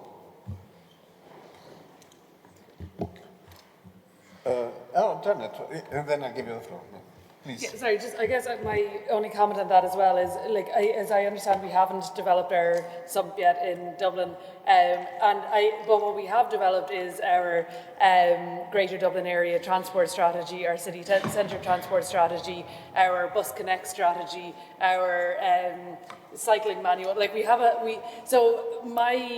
And one of the frustrations, I guess, from a political angle is that when you are trying to push for action to happen, sometimes it is waiting on the next strategy that has to be developed, and that is, and it is always an excuse for inaction. So just while I think that it is great to have strategy documents, I do think that the priority has to be on implementing our current climate action ambitions, goals, strategies as well, and we have to make sure that we are actually able to deliver on them and not simply delaying action constantly because we are waiting on the next round of strategy documents, which again, when we go to implement the SUMP, then somebody will say, well, actually now you have to come up with your revised targets for the climate action plan. So, then you end up spending your entire time writing strategies and very little time in actually implementing those strategies. And I think I think this is maybe a particular issue in Dublin, but I imagine other cities suffer from it as well. But I would like to flip the emphasis towards less time developing the strategies, more time implementing those that we have. Pragmatic as usual from a British, if I may, no, Irish, sorry. Yeah. Yes. Good morning, Willem from Amsterdam. In a couple of years, we have 430 sums, because we have 430 urban nodes in Europe. Not having them in the UK, this is within the EU. We as Amsterdam, we are trying now to develop a zero emission zone with all the difficulties because simply we face congestion, but we also face that there is not enough vehicles which can go zero emission. We have all this same ambition. 430 cities will have low emission, zero emission in the coming years, the 100 climate neutral cities. Do you think that having that 430 sums, that we should investigate what kind of measures we want to take, that it's not only about our cities to implement those measures like public transportation, but we simply need the buses, the metro carriages, etc., and that we should mobilize to our national governments, but also to the EU, that they go to the manufacturers of those buses, of those metro carriages, of those vehicles, that they are starting to make those.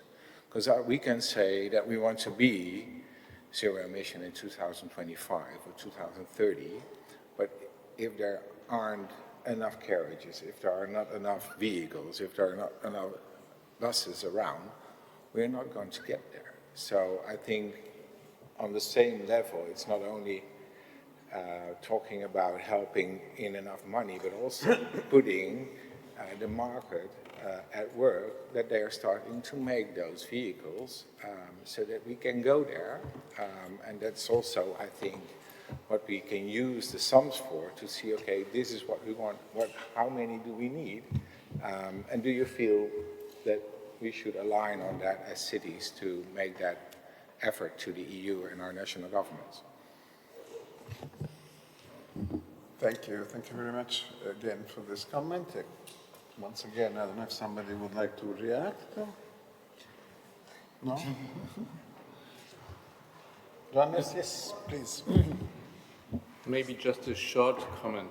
The federal government of Germany had very good funding programs for helping the local authorities buying electro buses, for example. So the federal government paid 80% of the difference of the price between a diesel bus and an electro bus. And it was very successful, but it was stopped by the High Court of Germany because the funding originally was for the COVID pandemic. And it said we have a problem, environmental problem, but it's not comparable to the COVID pandemic, so you can't use the money anymore. So we started very good, but then the federal government had to stop. And this is a problem. The prices are going down for electro buses, the production goes up, but now the local authorities have to pay the full price, which is still a very high price. Thank you very much. If there are no further burning issues, we are running out of time. The coffee break is ready. So let me once again thank my co-speakers here, and I would like to ask you to join me in a round of applause for their interventions.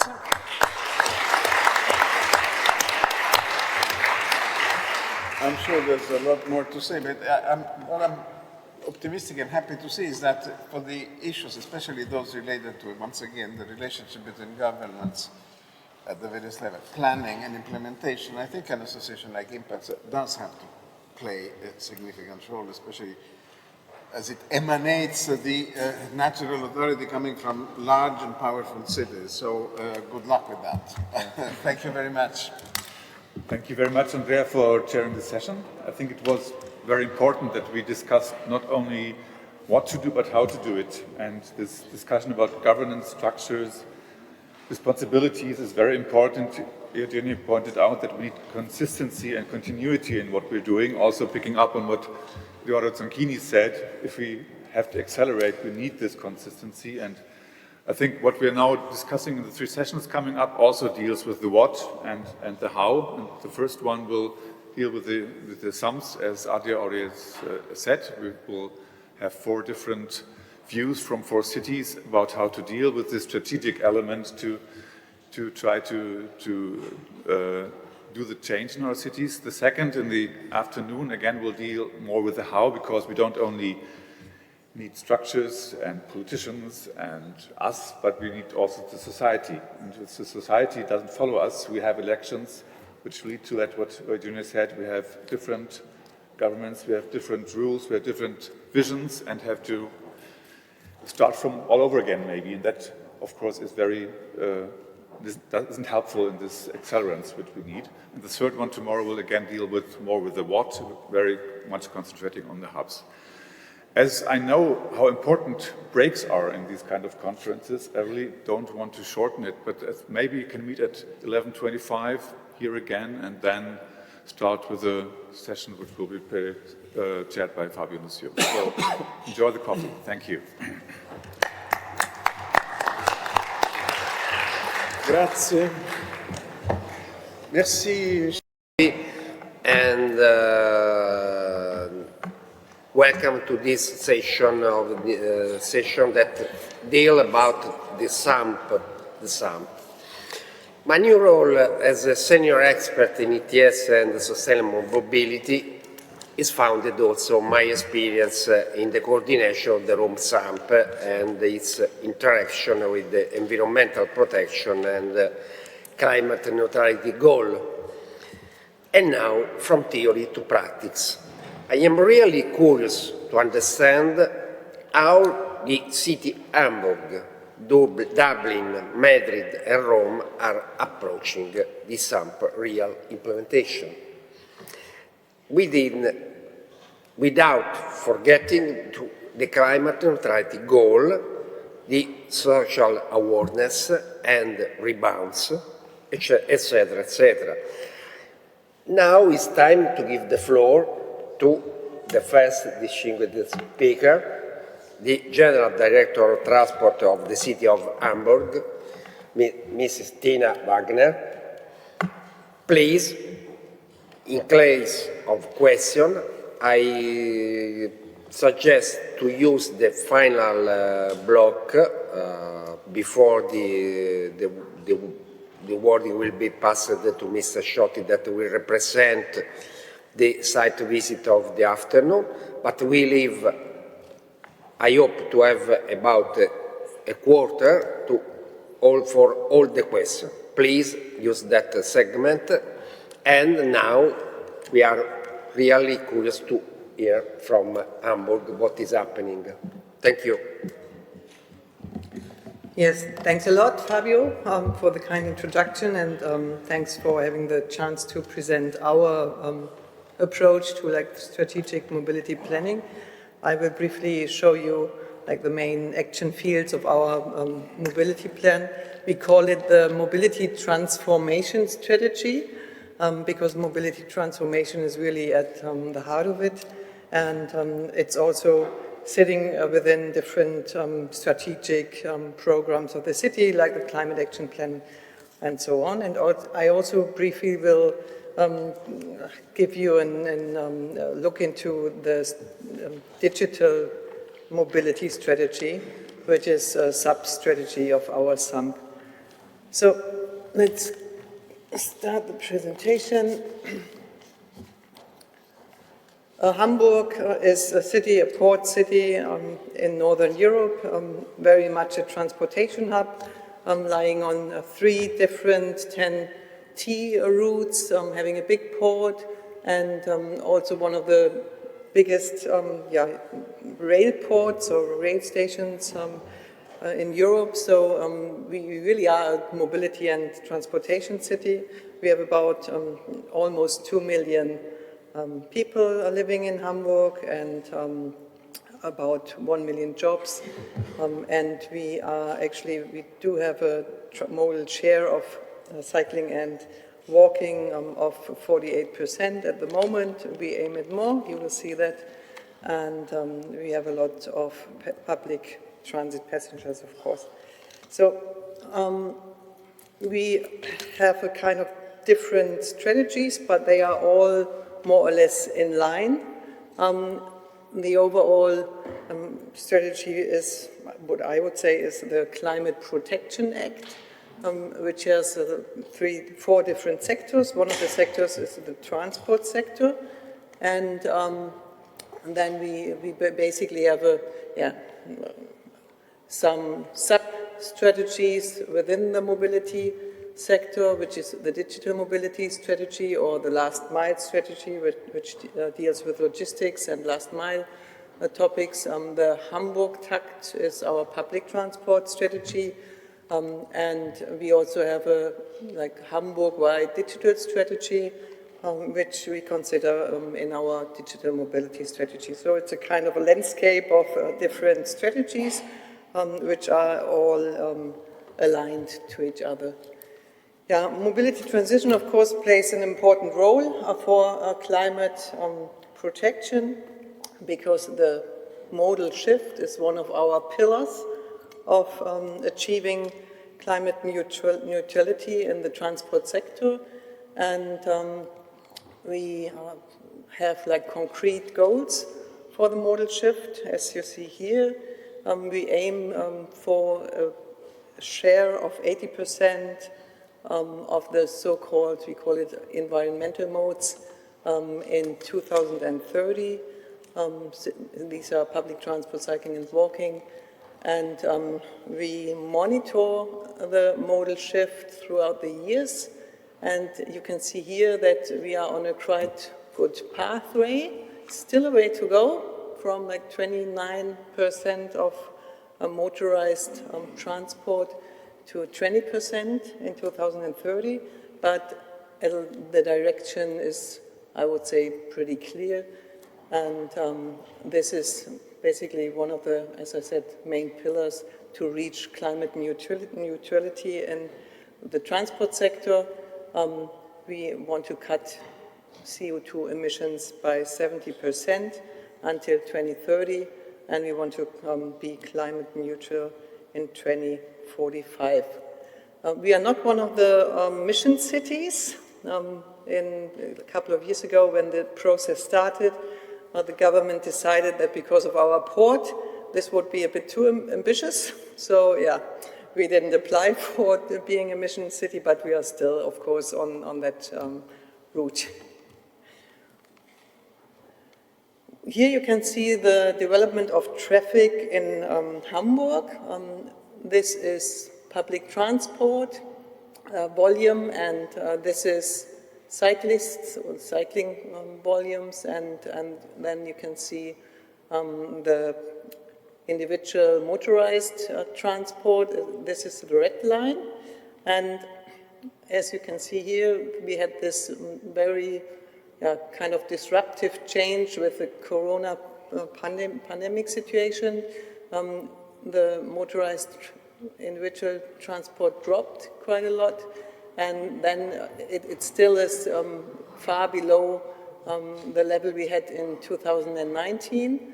We had a large drop of public transport ridership, which is now again at the level of 2019, so before the pandemic, and we have a constant increase in cycling trips. We have defined 10 main policy areas within our strategy for mobility transition, which are, I think, more or less similar in all big cities, so I don't want to read them out all. I just want to highlight some of them. More public transport and more space for sustainable transport modes, the digitalization of mobility, and also better quality of life in the city center and the neighborhoods. And to give you an overview of what we are planning concerning our metro and light rail lines. We do have several modernization and improvement projects, expanding new lanes, for example, enlarging the existing stations to be able to cater for longer trains. We also have some digitalization projects, putting in automated train control in order to increase the frequency of existing train and metro lines. And we also have new extensions, a completely new metro line throughout the city, which is being built now starting from here, and we are in the planning phase of basically all the rest. The aim is to complete that line in 2040. And then we have several expansion projects going on. So we do a lot of construction for our metro network and rapid transit. And then we have a focus on shared mobility with, integrating all sorts of on-demand and sharing mobility into the public transport system, which is quite important for us. And what we also did within the strategy was to analyze our main road networks, network in order to, see where we have the potential and the need to actually transform the street space, to, give more space to pedestrians, to cyclists, for bus lanes, and to reduce the number of lanes for car traffic. And this is a main part of the strategy, because we really identified road parts where we really need to redesign the streets during the next, let's say, 10, 15 years. We also have transformation concept for our inner city. This is basically our central business district in Hamburg. And you can see here in the orange color, these are all the streets and roads where we really see potential for redesign and also for traffic calming. So we basically, step by step implement and redesign our heart of the city, which is quite successful, and it's also done, of course, in close cooperation with the urban planners, but also with all the stakeholders in the cities. So we have a really basically a structured process of working together and decision making here. I showed you last year the transformation of the Jungfernstieg, which is one of our central roads in the central business district, close to the Binnenalster, and this was a kind of an immediate situation we created, and now we rebuild it, and we have more green space and only buses and cyclists on this road, and easy crossing for pedestrians, and a very attractive cityscape here. So, some words on the strategy for digital mobility. We now have the second strategy for digital mobility. We had the first, I think, in 2010 or so, and it was updated, and it also was basically focused on mobility transition issues. So our underlying question was, how can we foster mobility transition with digitalization of mobility? And therefore we have a couple of strategic goals, like strengthening the environmental alliance, public transport, cycling and walking, but also the intelligent control of traffic flows and mobility, integrated service, of course, and strengthening compliance. So, for example, speed limits, or also parking rules, and provide and use valid mobility data. And we also defined here 9 different kind of action fields with certain goals, like from the mobility trends, from traffic data collection and provision to task-specific mobility trends. So all the action fields have kind of a clear goal in which direction they should be developed. We have, for example, a mobility platform, a digital sales infrastructure in public transport, or the digital underground and sub-urban railway.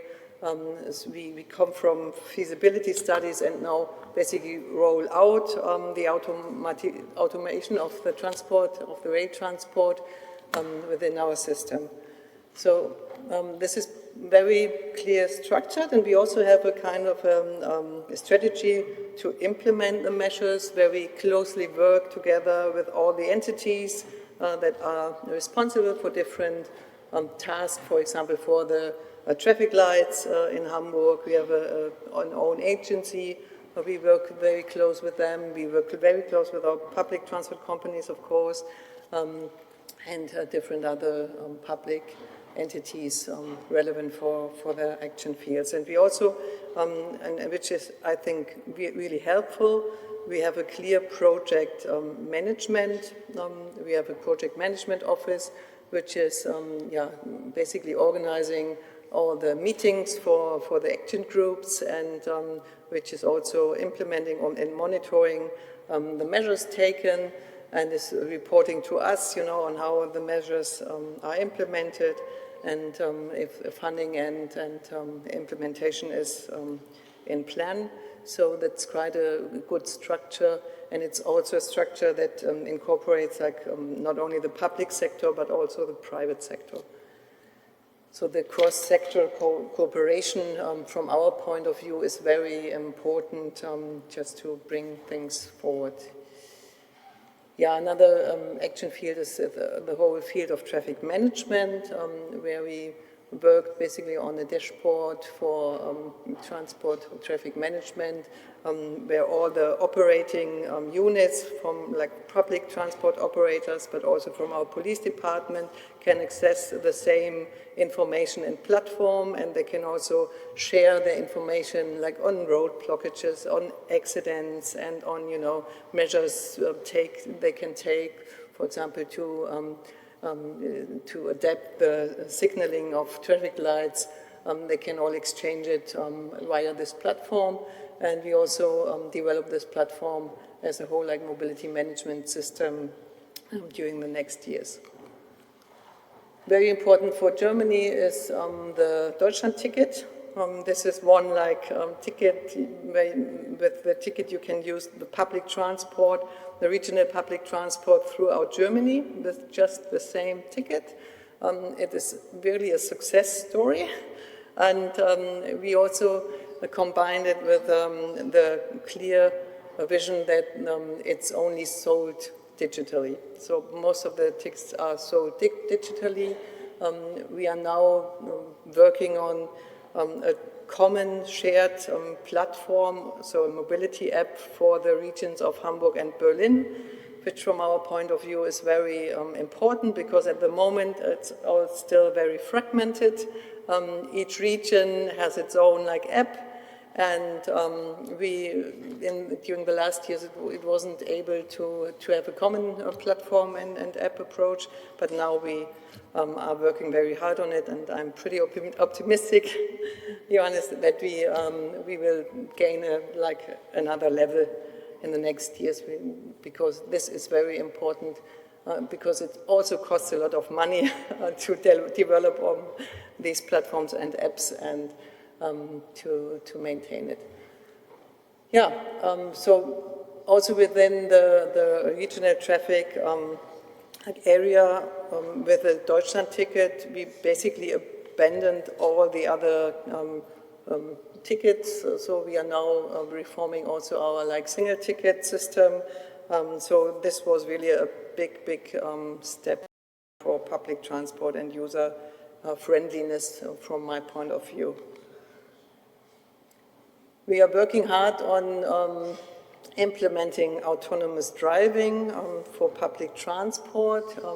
We have two very important projects also funded by the federal government, where we implement autonomous vehicles into existing on-demand services, and there are tests going on now.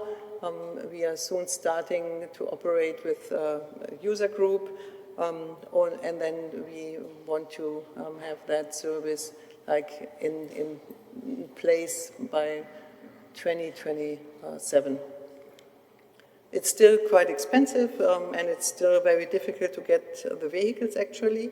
So we are also working together with other regions and the national government on the question, how we can standardize the needs for vehicles so that the industry can provide vehicles.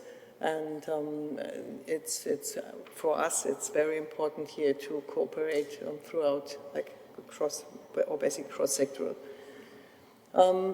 Another important issue I mentioned before is to digitalize the metro and suburban railway. We have different projects undergoing where we really basically retrofit our trains with automatization techniques like automated train control and the European train control system, so that we will be able, to automatically drive on the nets. This is very important to basically, to secure when we, have higher frequencies, and also we, as I showed you before, we are building new lanes in the city center. They are using the same tracks like old lanes, so we have more frequency on these tracks. And for to secure the punctuality and stability of the system, we need this digitalization, and our Senate just approved like almost 300 million euro for the retrofitting of our whole S-Bahn train fleet. Overall, the aim is of this digital mobility strategy to have higher efficiencies, for example, within the public transport networks, as I said before, and to improve sustainability overall, and of course also to make it more like user-friendly, especially in public transport. We are showing all this and inviting the world to the UITP Summit in June, so maybe some of you will join us in Hamburg for the summit. It's the biggest public transportation summit, and it will be a big mobility festival. So thanks for your attention, and I'm happy to answer your questions and discuss in the coffee breaks or whatever. So, perfect.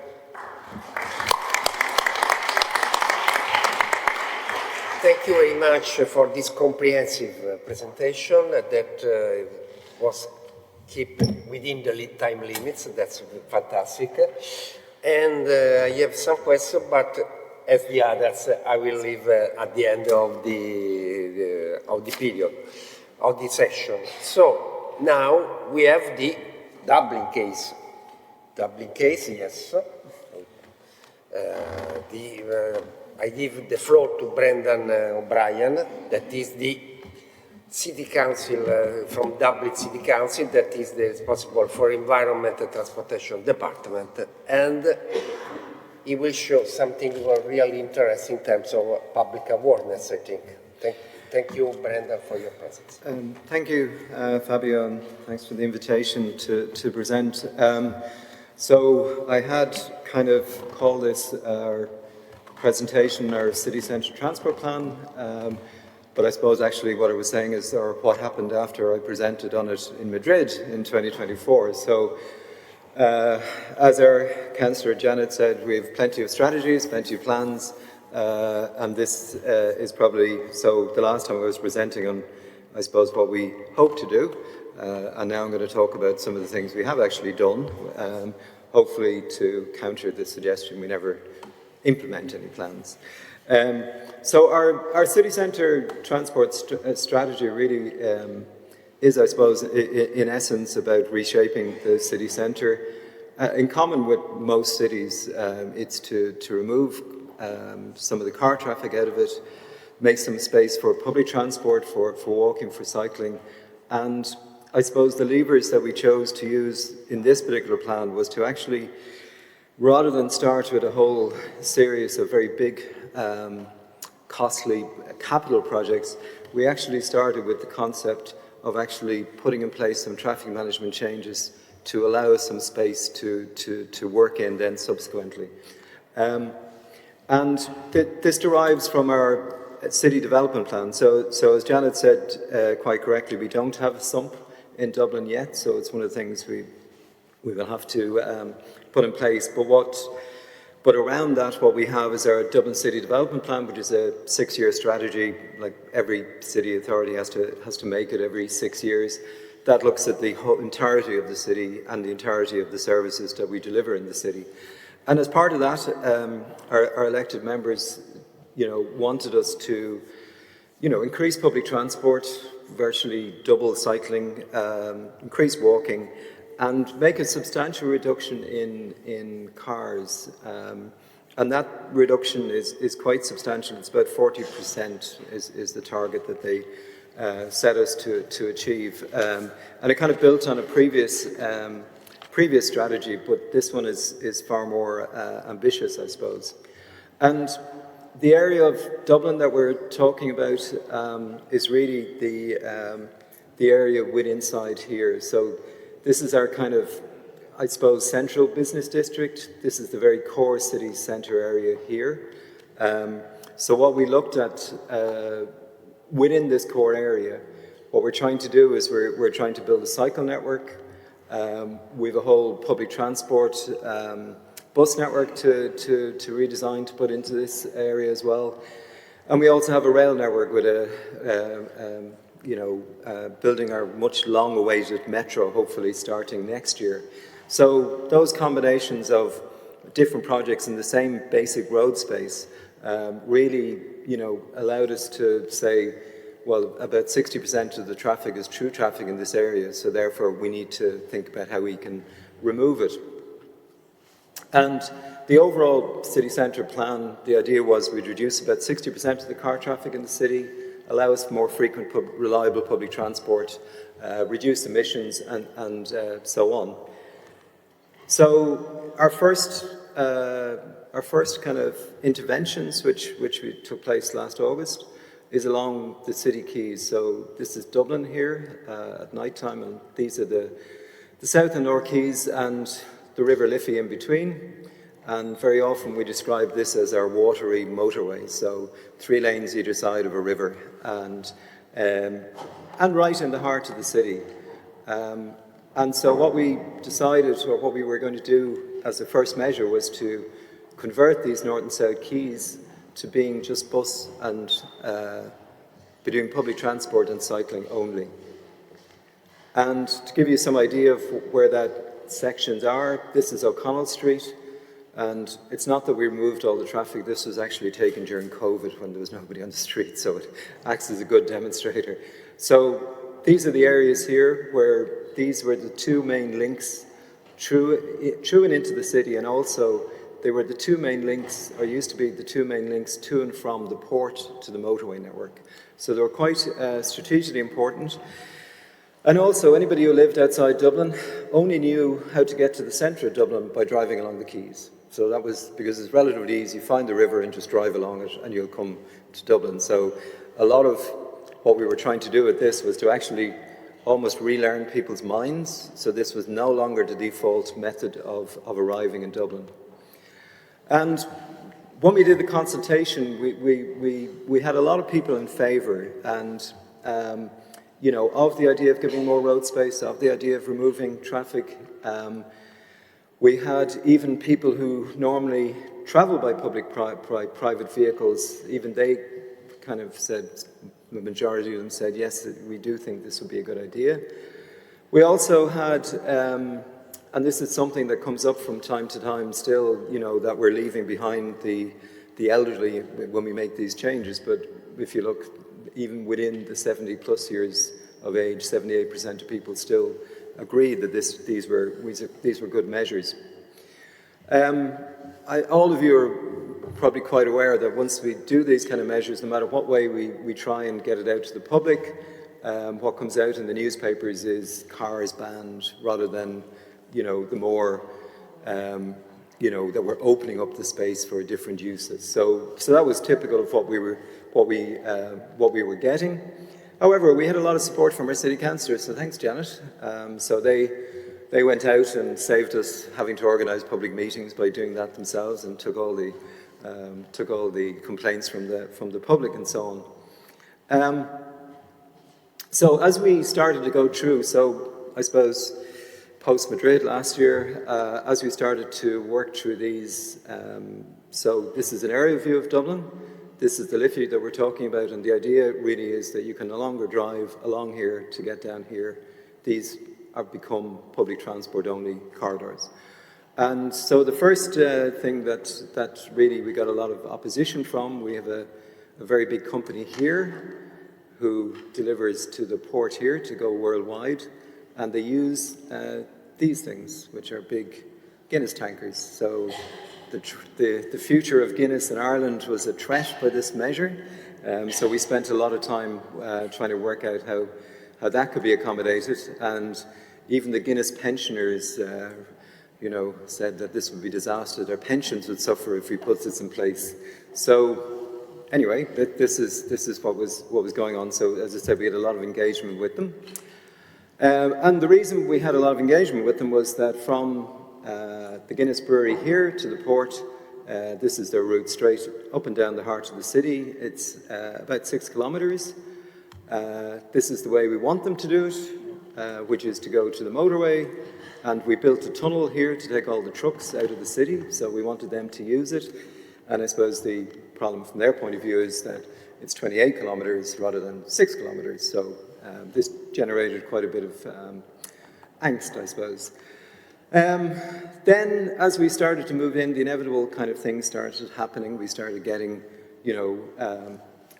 Brown Thomas Arnott's, they're two really big department stores in Dublin, very, very old, well established, and they started coming out with, concerns, and they said they will see a 141 million drop in retail activity because of the measures, because they commissioned a commercial report, or a report into commercial activity, and when they sent us a report on commercial activity, what it actually said was the transport plan would generate 4 billion in sales, and if we didn't put it in, the city would generate 4.1 billion in sales. So it wasn't that they would lose any retail sales, it was that future retail sales may be affected. So it wasn't a very convincing argument. However, then our national government got involved. And as we're all cities here, everybody knows what happens when the national government gets involved. Suddenly all our councillors are fully in favour of what we're doing. So while there might have been some lukewarm support from our councillors, as soon as the national government got involved, all the councillors started to really get on board with what we were doing. And so our chief executive, who has most of the powers rather than a directly elected mayor, as Janet rightly said, was meeting business groups to discuss delaying the plan and so on. So this led to the public, who had voted overwhelmingly in favour of the plan, to actually start to get involved. So this was one of the best protest covers I've ever seen, which was a Richard Shakespearean tragedy, So it was quite witty, I thought. And so there we had, this is our city hall in Dublin, and there we had protests outside to implement the plan.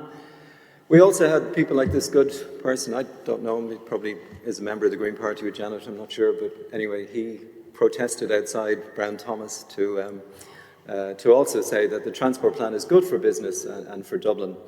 And what the public wanted was a Dublin transport plan for us, not fat cat car park owners, which I admire the drawings of the fat cats, but, and this was one of our elected members of Parliament to that one, I think. So there was quite a seesaw between both our national government, our retailers, the public, our elected members, and so we did a lot of discussions coming up to. We were planning to implement these measures in August.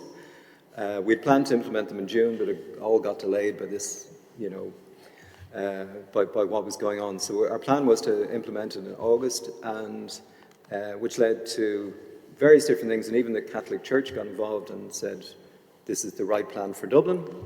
And then in another great headline, it was, Shakespeare says it's to be.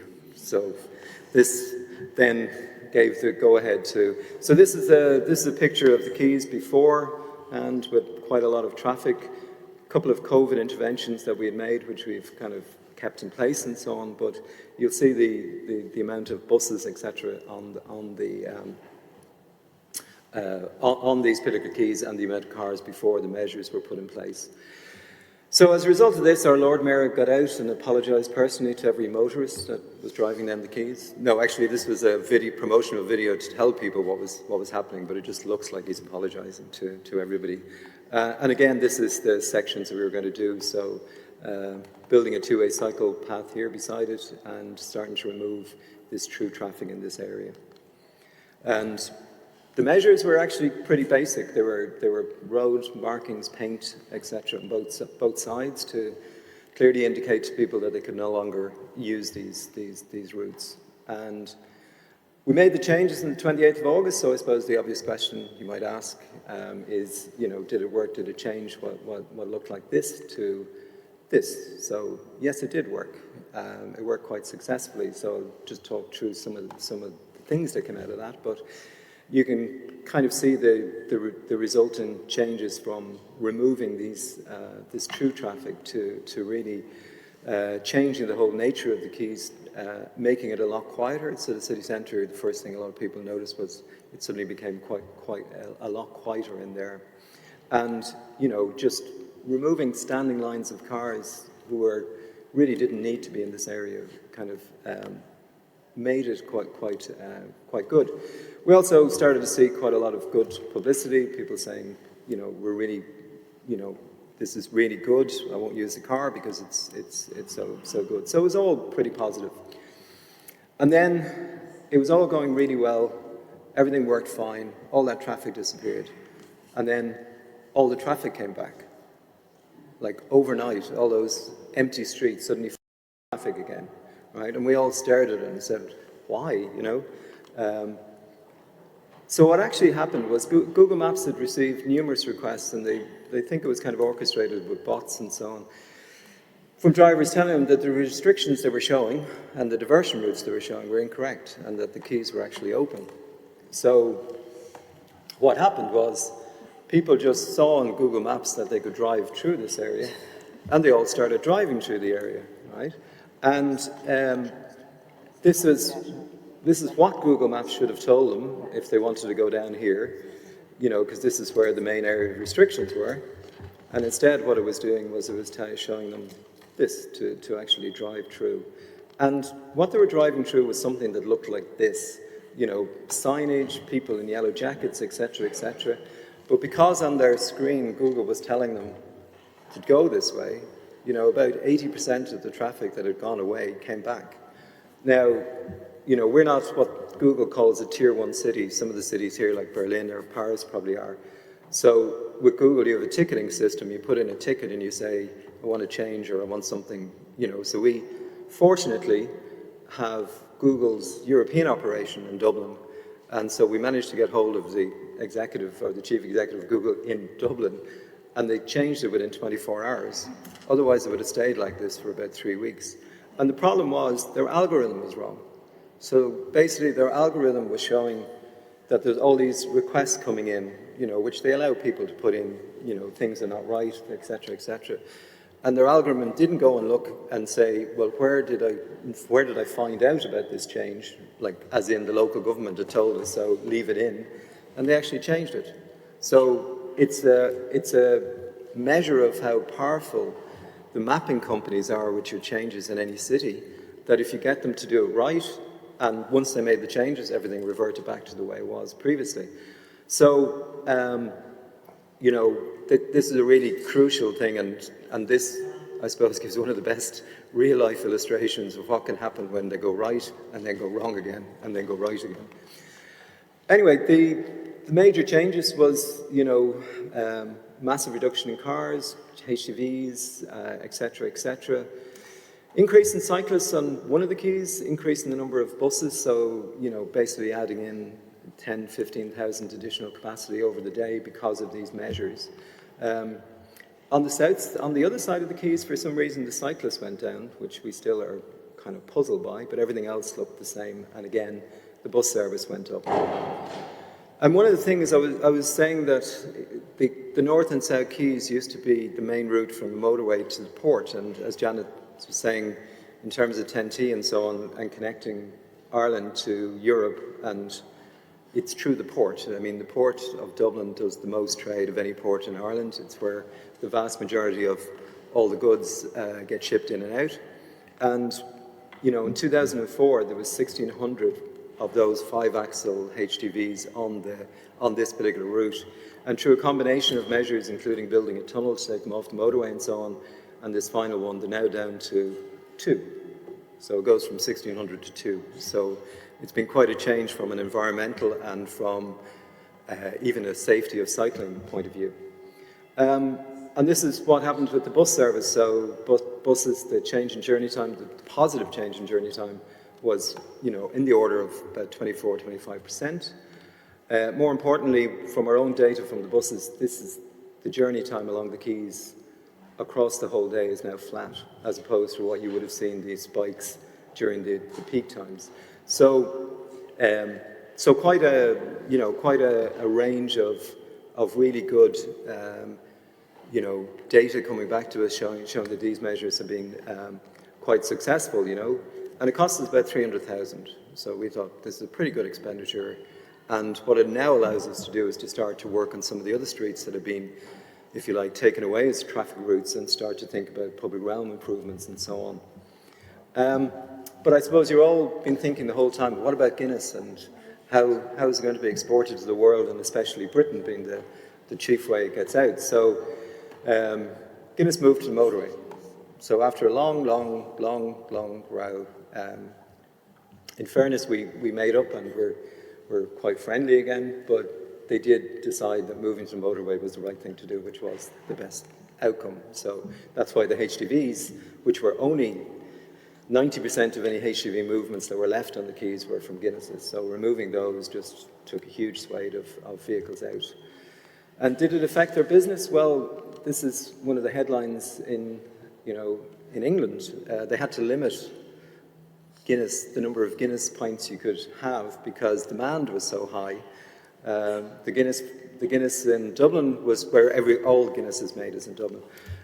Was working flat out at 100% production, but the demand was so intense that they actually had to limit the number of pints you had of Guinness in England. So I think they pretty much did okay. And then, but what of Brown Thomas Arnott's and so on? So to remind you, they said they had deep concerns about it. This good fellow said it's good for business and, you know, you should stop complaining. And then this is the boss of Brown Thomas just shortly after Christmas this year. So sales up in stores and an electric atmosphere in the city. So I think that was okay. So we'd managed to sort out Diageo, we'd managed to sort out, as we thought, the retailers, the big retailers, but unfortunately, even despite that, they've now taken us to court over it. So it hasn't stopped us putting it in. It's a case that's going on in the background. So it won't stop us, and we've got a whole range of other projects to do, but you know, it's just one of those things that I suppose we all have to deal with. And I suppose that's why I say hopefully.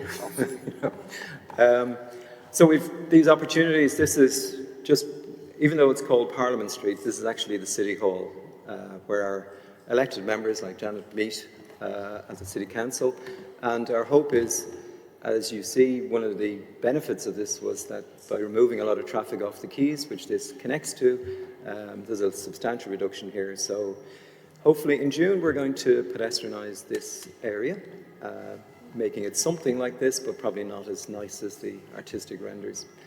And this is the way I think we all feel in cities. We have decades of mistakes and we're on a slow roll here, and it kind of turns us inside out as we try and make these necessary changes, but hopefully we at least have more rolled up than coming onto us. So thank you for that. That was just to give you a very quick overview of what we actually did. Thank you very much.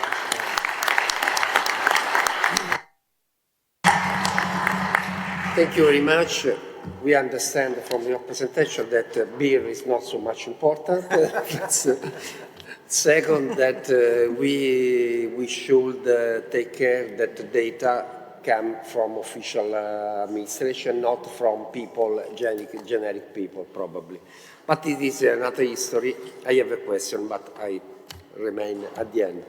As again, now we have the third presentation, and we are really happy to understand how the Madrid, after the successful conference last year, is continuing his work and his job, his hard job, and I am happy that I have here Maria José Aparicio Sanchez, that is the General Coordinator of Mobility. Thank you very much for your presence, and I hope to hear from you. Thank you very much. It's a great pleasure for me to be here sharing with you our Sustainable Urban Mobility Plan. It was a plan developed within the context of the Madrid 360 Environmental Sustainability Strategy launched in 2019.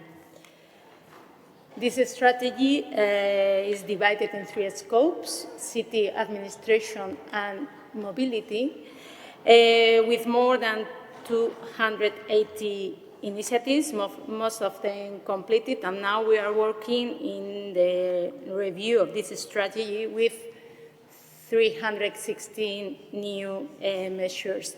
As he said, the director of the Roma Climate Office is needed to have measures in mobility because it's the responsible of the most of the emissions to the air. So, as I said, we started in Madrid in 1918 with our strategy. Madrid has 3.5 million inhabitants, and if we count all the region, we have 7 million inhabitants. So it's essential for the city and for the region to promote a sustainable mobility jointly. Our mobility is strongly influenced by our ring roads that separates our city center and the periphery. As you see here,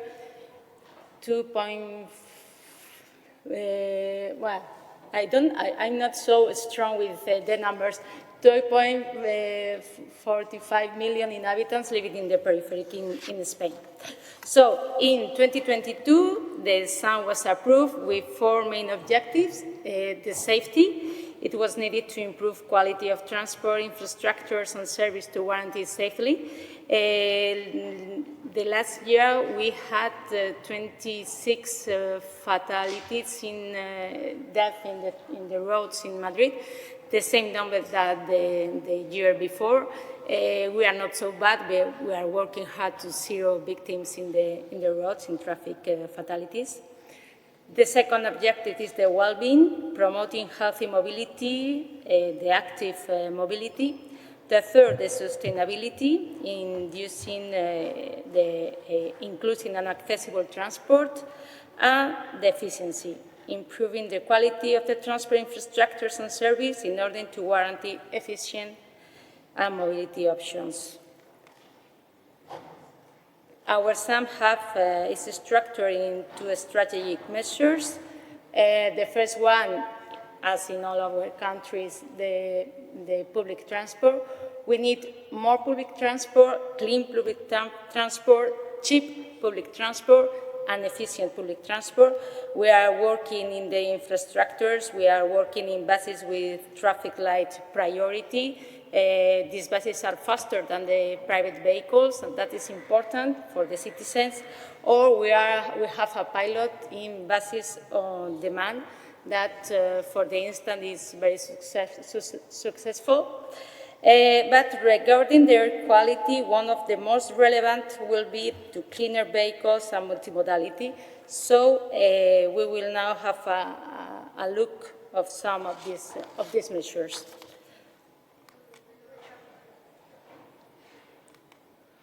One of the key measures to introduce a shift to cleaner vehicles was the low emission zone. Madrid low emission zone covered the entire municipality. It was implemented in 4 phases, starting in 2022. From January 2025, entry is forbidden for the most polluted vehicles of non-resident people, and since January 2024, entry in Madrid is forbidden for all the most polluting vehicles, including the vehicles of the residents. That was a complicated measure. Now it's in force, but in this year we don't impose fines. We are only send warnings to the people. And the question, well, we have, in addition, we have 2 special protection low emission zones in the city center and in Plaza Ellíptica. Is a neighborhood who had special problems in the air quality. But the most important measure was the entire low emission zone in Madrid. And the question is, has this regulation helped us to reduce emission or reduce, improve their quality? It doesn't work? No, yes. Oh, okay. Yes. So I'm going to say you the first result that we have analyzed in the last year. In this case, we are talking about the special priority zone in the city center. It's in this red one. If you know, Madrid is the heart of Madrid, the city center. Here, the modal splits has stabilized since 2023. As you can see here, the vehicles represent around 21%, and in December 2021 was the 35%. And the greatest impact has been seen when sanctioning started. It's clear that we are working in a change of culture, but the sanction works. That's the reality. At the same time, we launched this low emission zone. We launched a program for grants to accompany the implementation of this low emission zone and reduce the pressure on the citizens. This program includes grants for buy private vehicle, taxis, taxis adapted for disabled people, vehicles for urban logistics, to buy vehicles for micromobility, charging infrastructures, and this year, for the first time, we have grants to scrapping the oldest buses, to buy the engines of the refrigeration system of the vehicle. We had a lot of vans, electrical vans, with fuel engines to the refrigeration system. So now we have grants to change that for electrical one.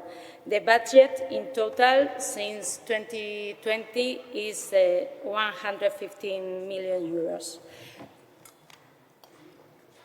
And we have worked extremely hard too to promote multimodality.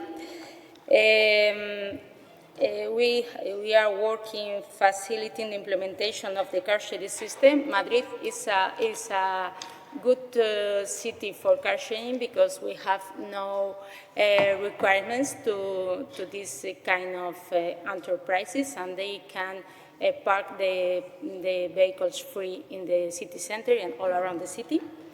We were promoting public transport with strong subsidies. The public transport in Madrid is very cheap.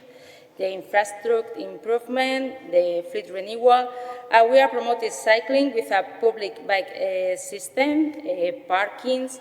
We are promoting the pedestrian mobility with pedestrianization. If some of you knows another word to say that, please let me know during the lunch, because for me it's extremely difficult to say pedestrianizations around the city. And we have action in all the schools in Madrid during the 2 last years in the 400 schools, and we continue working hard on it. We have also developed sustainable mobility hubs for urban areas that offer charging infrastructure, car sharing parking, motor sharing, battery swapping, bicycle parking, logistic space, lockers. We are working to have a network of public lockers around the city, distributed by all the city to be used for all the logistic operators. We are working with the logistic sector because they collaborate between them. And of course, when talking about the spatial focus, we are not just talking about the local or regional context, but the national and European context. Well, as we can see here, Madrid, with the TEN-T regulation, Madrid is part of two TEN-T corridors. It's one of the 49 urban nodes in Spain. And we have Barajas, it's one of the most important airports. We are working hard to be the first one in the connection between Asia and South America. The new TEN-T regulation established, The new TEN-T regulation established the functional urban area as the new spatial focus. In the case of Madrid, this functional area goes beyond Madrid's regional borders, requiring the collaboration with local and regional administration in Madrid and outside Madrid. We are currently participating in a working group with the Minister of Transport to debate governance issues and prepare urban nodes for the implementing acts. And the main issues regarding these implementing acts are the data ownerships and the data sharing. So, talking about data, I'm going to tell how are we developing in Madrid. We are developing a Madrid data platform that allows us to monitor change and tendencies in Madrid.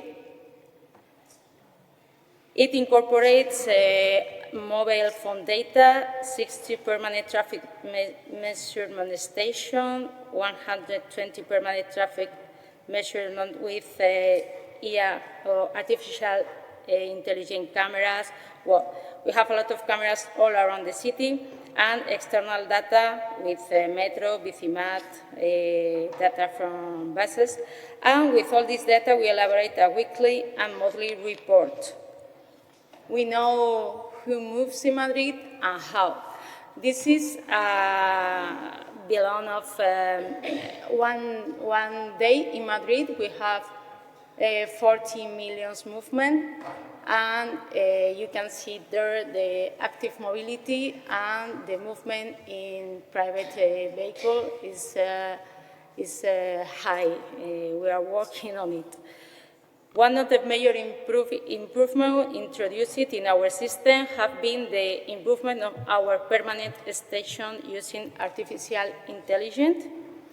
These cameras count all that moves in the city: vehicles, motors, bicycles, pedestrians, wheelchairs, scooters, etc. So, this is what we saw last year. An average of 2024, 30 million daily trips, 53% sustainable modes. This year we are better. We are in 56% sustainable modes, and we are closer than 40 million daily trips than 13. All the countries we are. Our population is increasing every day. And I would like to introduce Madrid Roadmap to Climate Neutrality. We have a strategic plan that aims to make the city carbon neutral before 2050. It's aligning with the European Green Deal and the European ambitious climate goals.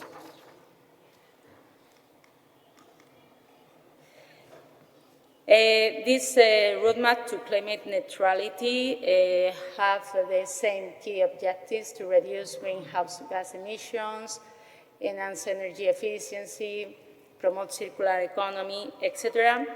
And here, briefly outline the most important action based on mobility is the same we have already discussed, as we can see.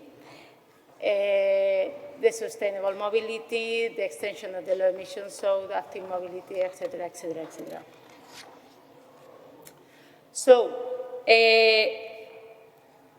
thanks of this measure, Madrid now comply with the air quality directive. Our emission data are better every day, but we need to continue and how to make this change permanent. We need to continue with the regulation and the policy framework. We need to continue with the infrastructures, make it more sustainable. It's necessary the private and public sector collaboration in Madrid. We are always in collaboration with the private sector. It's necessary the education and awareness. It's necessary to change the culture of our citizens because some of them make it voluntary, but there are the others that make it just, it is mandatory. And monitoring, establishing KPIs to measure the progress and look always our data and adjust the strategy as needed. So that's all from Madrid. Thank you very much.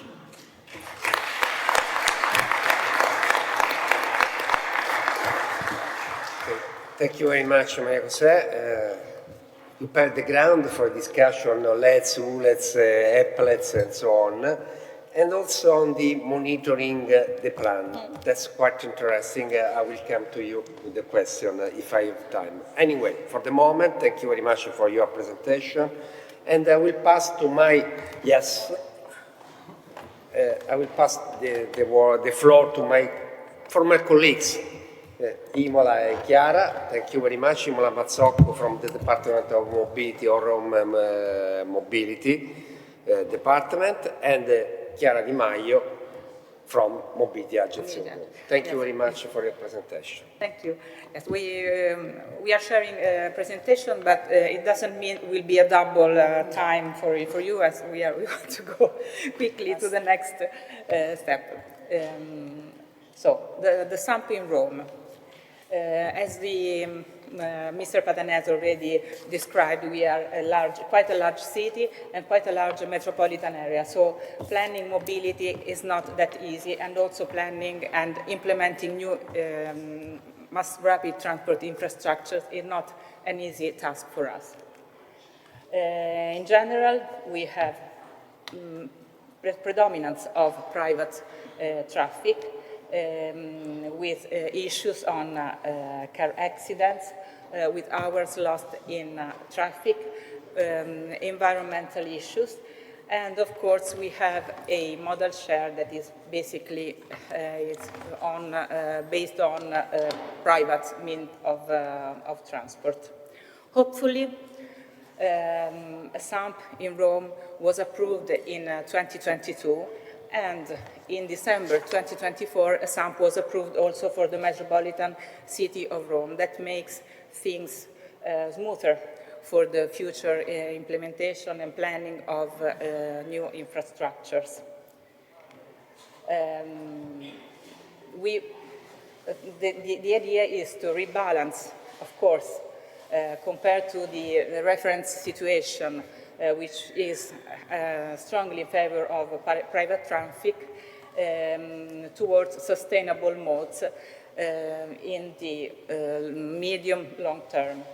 The SAMP in Rome has these main goals: strengthening public transport, which is fundamental, steering multimodality, digitalization, the reorganization of public spaces, encouraging also cycling, walking, sharing modes. And we have, of course, in place UVER policies. So, you know, we are in a limited traffic zone, and Mr. Patanè has described also the other policies that are in place. So, we are part of the Scanman corridor. We are one of the 430 nodes of the TEN-T network. As agreed by the regulation, we have a SAMP in place. And this, and as Mr. Zanchini described this morning, we are among the 100 mission cities. This has also allowed us to enter in a consortium of the upper project, which is ongoing, which is basically sustaining public transport as one of the tools to get climate neutrality in cities. We are partners with other 9 cities that you can see on the slide, and the project is ongoing. The interesting thing is that this project has an approach which is push and pull. And these are actually the objectives of our SAMP in general. So the idea is to pull people towards public transport through new mass public transport lines, new depots, the renewal of public transport fleets, the space redistribution, the multimodal hubs, the mass and incentives, and pushing people away from cars with limitations to cars and to circulation to more pollutant vehicles. So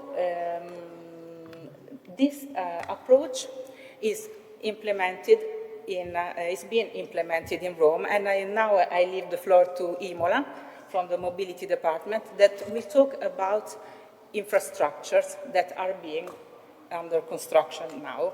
Yeah. Today, I want to show what we are doing now at the department, at the Mobility Department, to implement the SAMP. I'm sorry for the font because I think that this PC doesn't read the one I choose. Sorry.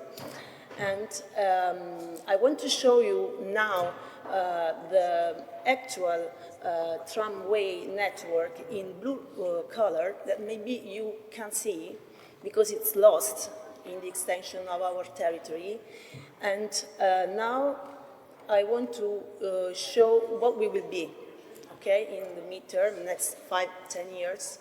And we are working to make all this new planning real. What does it mean?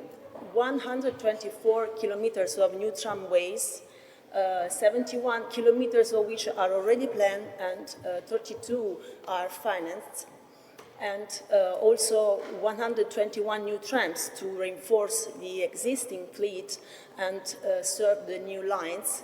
And in total, about 1 billion euros to implement all this new network. The tram network in the medium term itself will contribute to regain a model share to PT by 5-6%. Okay. Maybe I can show you here. Come si fa il computadore? Here. Okay. So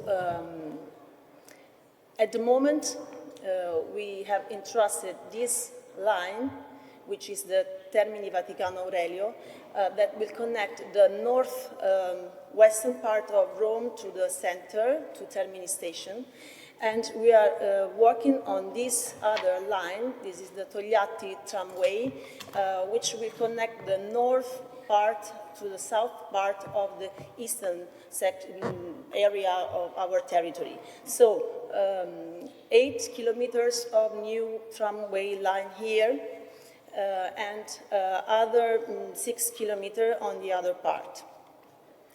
It's a big work for us to implement this, this new line, and we are working hard to gain the target of PNRR.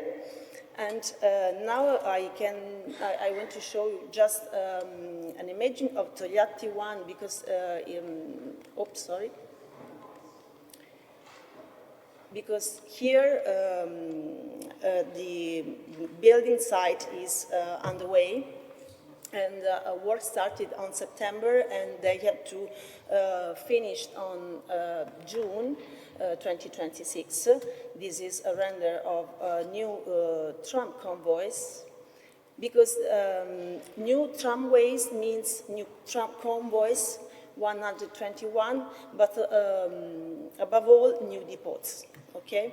So we are now working on the new tram depot of Gino Severini, which will be the most tram maintenance center, and it is underway now in these days, and it's about over 6 hectares of extension for host 19 trams. This is the depot that will serve the Togliatti tramway, but we are now working even on the renovation of the Porta Maggiore depot, which is situated in the center of the city, and then we are trying to looking for the most suitable site for a new depot in the northwest of Rome for, to serve the Termini Vaticano Aurelio tram line. So not only tramways, but also new tram convoys and above all new depots.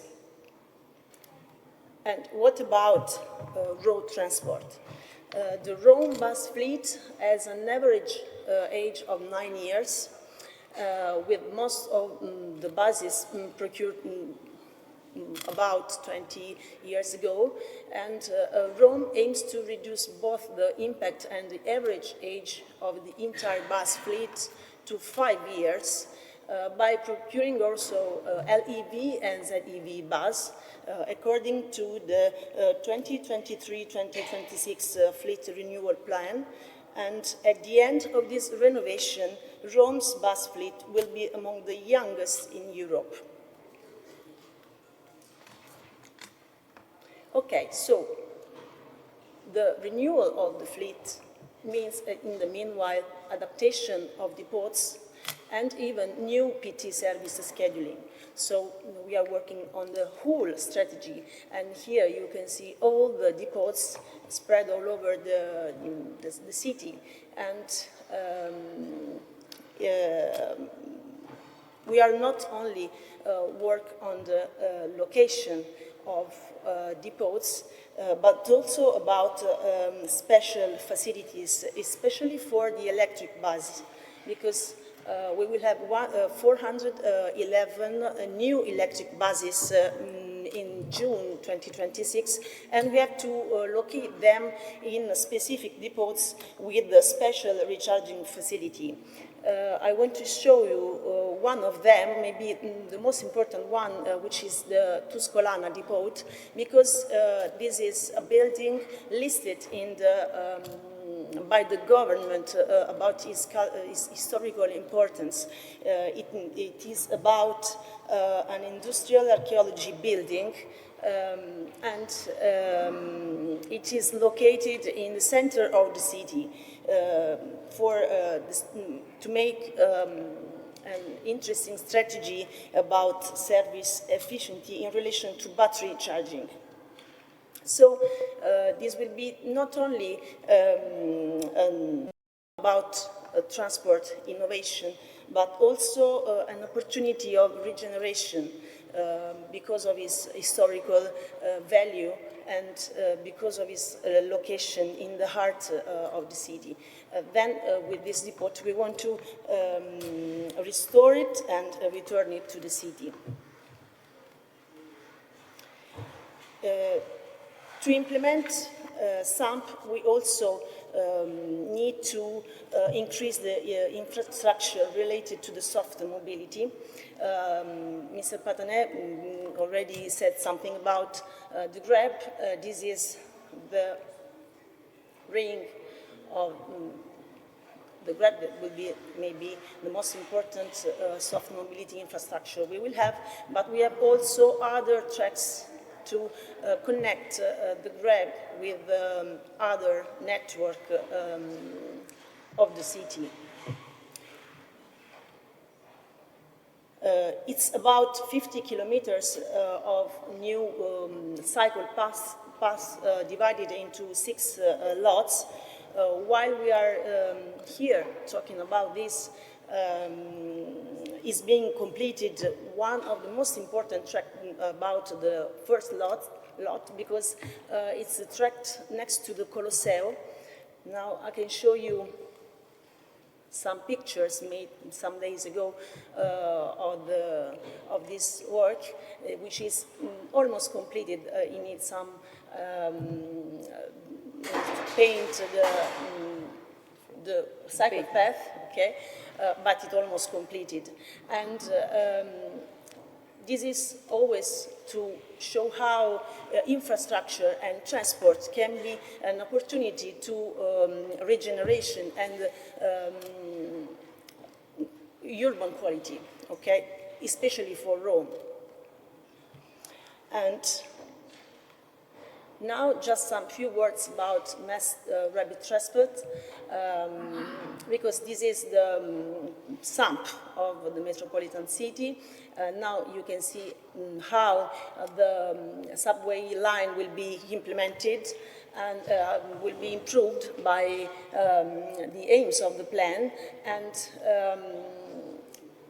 we are not only working on new lines, but we are even trying to implement and to improve our existing line, the A1 and B1. And in these days has been entrusted the plan for extension of the A line on the western part of the city and for the B line on the eastern part of the city. And to improve efficiency of our rapid transport line, we have also planned a new signaling system to bring the frequency of our subway to 2 minutes on the principal line, which it's almost the European standard. And for this, we have 180 million euros entrusted, and even 4 million euros for the extension of the B line. So, to make this possible, we also, the strategy also provides new train, 30 new train. This is a picture with our Mr. Patanè. Maybe when he was a child, he used to play with trains. Now he brought to Rome the first train in 20 years. So I think, thank you, Mr. Patanè. And this is just a few words about the sea line, because after me, we have Mr. Ciotti, who is the best you can have talking about the sea line. So I just ask you your attention about some information on the sea line, because at present, with the last stop in San Giovanni, there are about 50,000 passengers on the line during the day, with Colosseo, which is next to the open, because on September maybe it will be possible to be on activity. We will have an increase in LTP use of the sea line of about 50%, and with Venice, which is a scenario for sure with long term, there is a further increase of 15%. So I try to be fast to just give you the feeling of what we are trying to do. All you have heard here is the result of a great work done day by day by a network of people. We work at department, with the political group, with the agency, with ATAC, and maybe this could be the occasion to thank everybody for their work. And we are all trying to meet the challenge of making Rome the city of the past that look to the future at last. Thank you.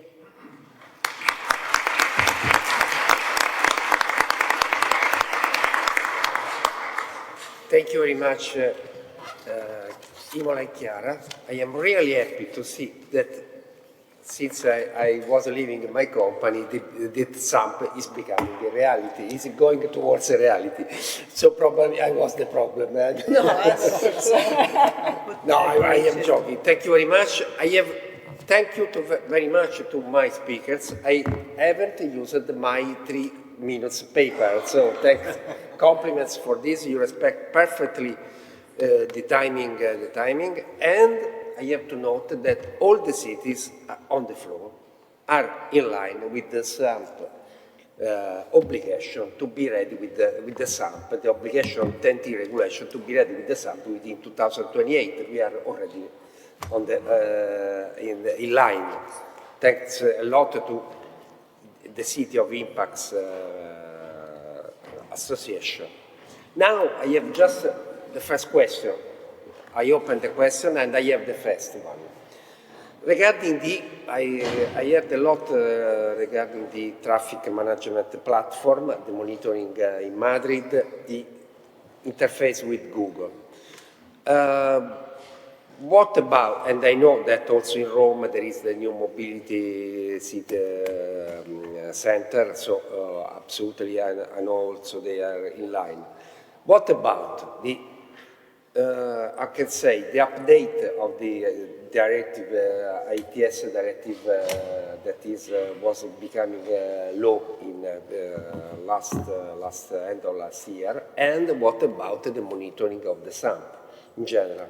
I already, especially to this question is especially towards Hamburg,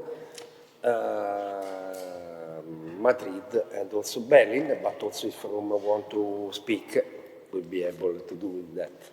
What, in particular, I would like to know what are the plans to monitor the SAMP in digital terms, and the second one to provide the data to the operator, external operator, and so respecting the updating of the ITS, the new ITS directive. And the third one, have you benefit from application, artificial intelligence application, or something applied to transport? This is my question. What? Hamburg or Madrid was it to start? As you want. Okay. I can start. About the monitoring, I think it's important that we monitor both the implementation of measures, but also the outcome, and we monitor like indicators like mode share and like traffic volume, for example. As far as I know that the specific indicators for the SAMPs are not set yet, but maybe you have other informations. But we will, they are worked out at the moment. So we hope that these indicators can be actually met by our data availability, and we also hope that more data will be made available. Coming to the ITS Act, I think it's good that all the public available data is basically shared. We are not so glad that many of the privately generated data is not yet really compulsory to share, because we think that would be a very good source for monitoring as well. And so if we can work towards this, I would say kind of fairness or a fair approach regarding what the public has to share and what the private companies have to share. That's, I think, an important aspect. Yeah, maybe before we start, that's enough. Yes, we are always monitoring all the data to evaluate if it's successful or not at our SAMP. We have a lot of data about the people who use the public transport, the evolution of people cycling in the city. The most important, the data about the air quality. We are monitoring that all the time. For example, the percentage of electrical vehicles In Madrid, 1/3 of the electrical vehicle registration in Spain are in Madrid, and this is increasing, even if in Spain we are not the best in this rate. We monitoring all the time the complaints of citizens. It's a old way to make it, but it works. And it's important to monitoring the economical data too. As we say always, it's important the environmental sustainability, but the economical sustainability too. So there are a lot of data that we need to monitoring. We have a lot of data. We buy data. We pay for them. To the data for the phones are very, very important, and we pay for that. And I think the challenge is how to share this data between all of us. We have now some pilot projects with some branch of vehicles.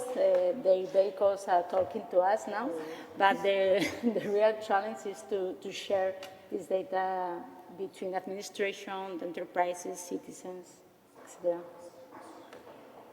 Okay, I have another specific question for particular, for Rome.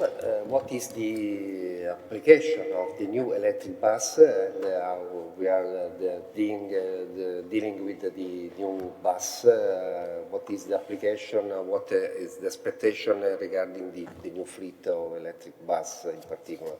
There is something that is coming on this new application. What is the effect of what is expected effect? What is on the new fleet, the depots? I don't know if you want to add something about this specific thing. Okay, so I can say that for sure, first vehicles are now present on the roads here in Rome. It's about some weeks. So it's absolutely experimental moment. We have already to experiment to schedule a new PT service to try to test the charging autonomy. So it's a really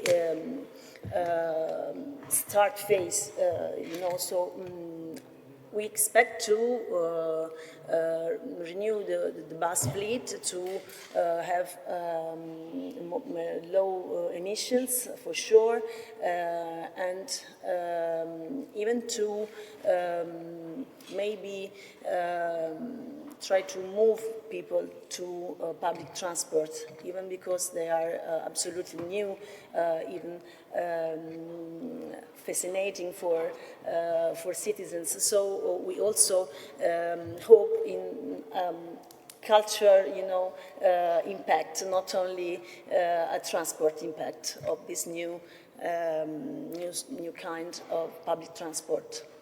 Thank you very much. Now I open the session for 7 questions.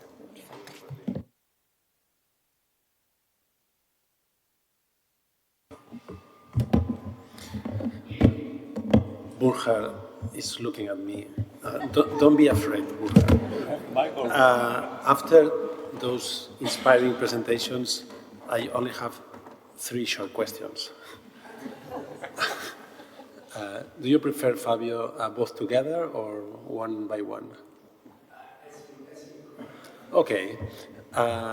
About in Hamburg, about the digitalization, I think that the public-private partnership it's necessary, okay, to manage this. And what about the use of artificial intelligence in traffic lights? It's not only for Hamburg, it's for everybody. A political group has asked us, what are we doing about this in Barcelona City Council? And we have said that this year we will study this, okay? And we will give to the political parties an answer about the use of artificial intelligence in traffic lights. So we are now deciding how we contract, how we do this. So any idea will be welcome, and after this, SAMP focus on digitalization, maybe you have some idea.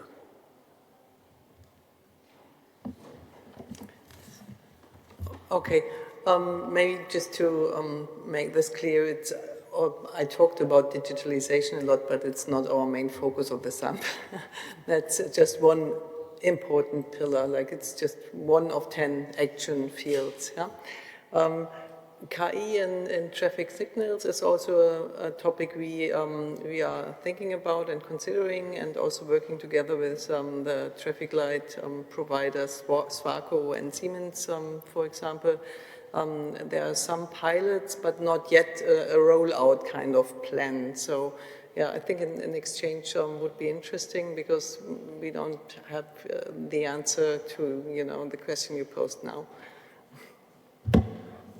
Thank you. Any other idea, not just now, in the next days or weeks will be welcome, please. We have some pilots too, and we are using that in some intersection when sometimes there are a lot of pedestrians. For example, we have that in the traffic light around the Metropolitano, the football stadium of Atlético de Madrid.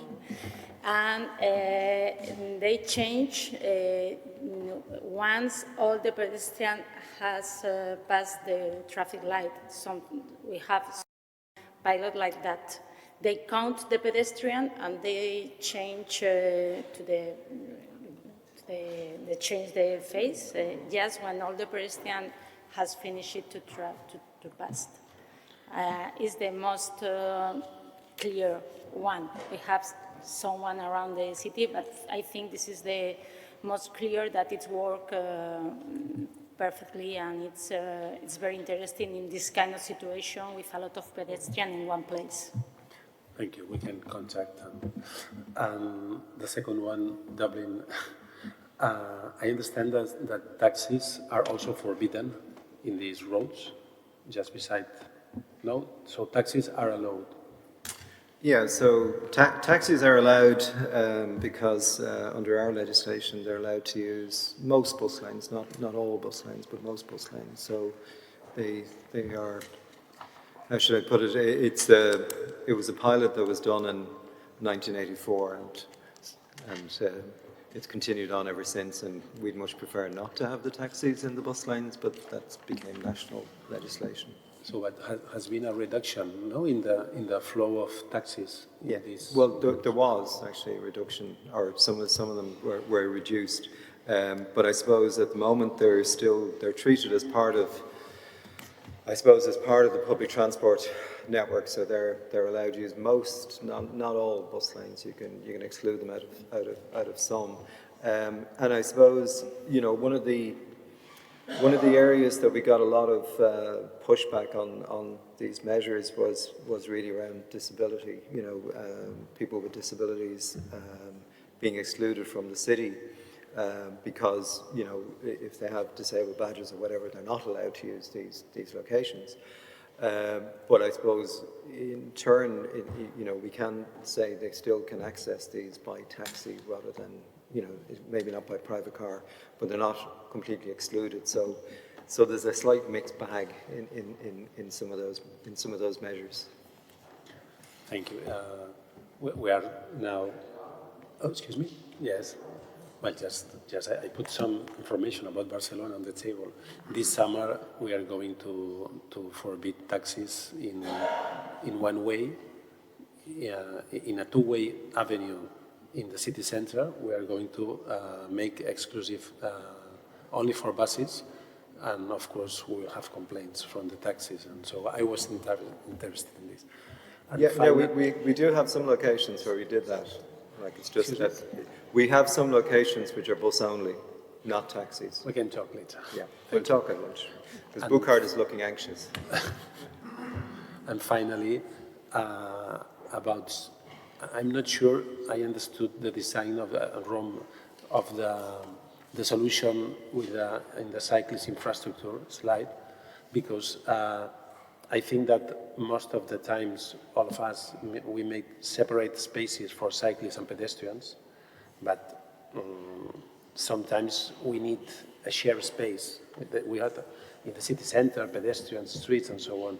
And well, maybe not now, but later, to understand if that was a bicycle lane or was a pedestrian space with some specific space for bicycles.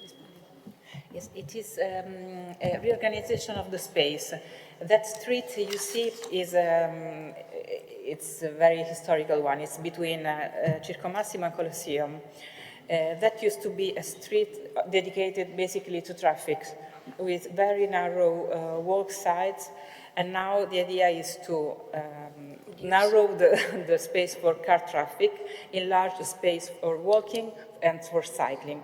Of course, the grab is this kind of circle that has to connect the existing bike lanes, but also streets that are cyclable, because of course we cannot put cycling lanes everywhere, but it means creating really a network of streets that can be cycled.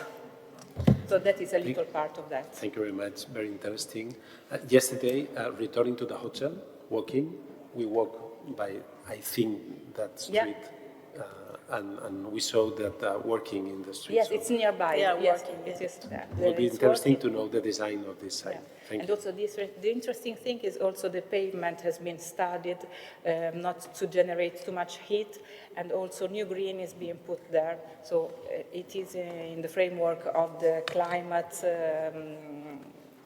strategy. Thank you. You're welcome. We have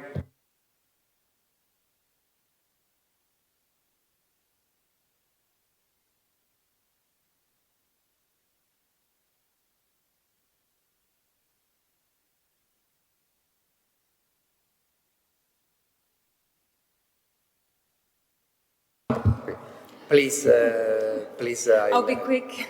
Two things to Dublin. First, I would like to have the contact from Google, because your contact person from Google, because I know from Germany it's very difficult to get them to cooperate. And then, when you were in one of our problems, our big problems about air quality and traffic inside the neighborhoods, is that they show you the quickest way instead of getting the cars to drive through the biggest roads. Did you just talk about that case, or did you talk to them about more implementations with them?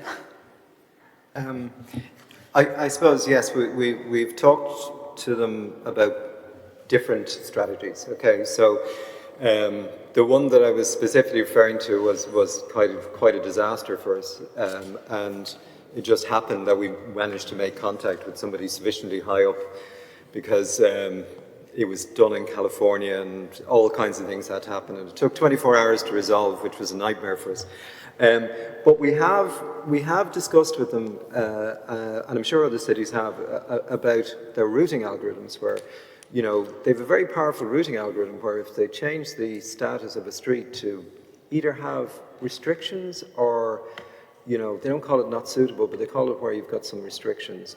And if you can get them to change some of your streets like that, their routing algorithms doesn't pick it up then, right? So that's really powerful. But they also would come back to us and say that, you know, if somebody knows the city and you're telling them to go this way instead of this way, people will just start to lose faith. And that's why they have that feature to allow you to go and say, you're giving me the wrong directions and please change it. So we are at a kind of what you might call a confluence between what a city wants and what a private company wants for profit. And the two are difficult to reconcile, but we've had that conversation with them, and I can't say it's got us anywhere, but if anybody manages to do that, then you will actually save a huge amount of money, because if you can get them to downgrade some of the streets you don't want people to use, you'll get rid of 60–70% of your traffic overnight.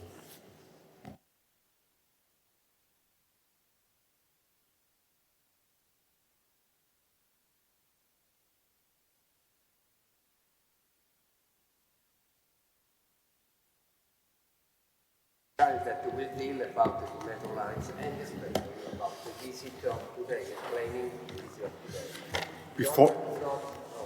Before he starts, just... Yes, I'm sorry for... No. For just a short thank you for Fabio, not only for chairing this session, but Fabio is kind of an impact institution. When I first...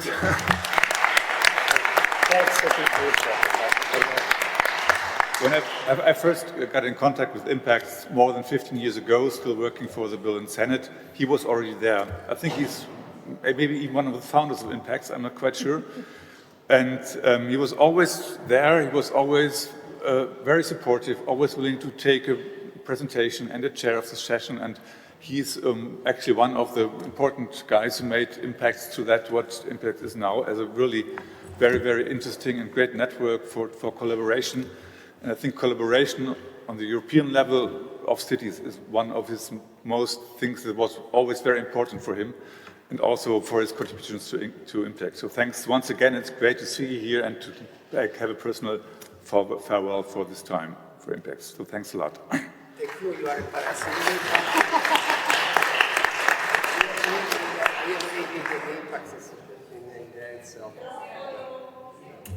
I am leaving the association, the Impacts Association in Rome, in the hands of Eugenio, that was a really enthusiastic person that really believe in European association, and the Mobility Agency to my President Anna Donati and Chiara Di Maio, that are representing perfectly the spirit of Rome in this field. Thank you very much for this opportunity. Okay, now we have Andrea Ciotti who will tell us something about the site visit we're all looking forward to.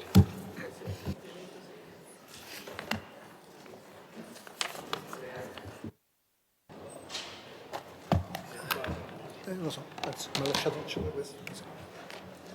Ok, allora.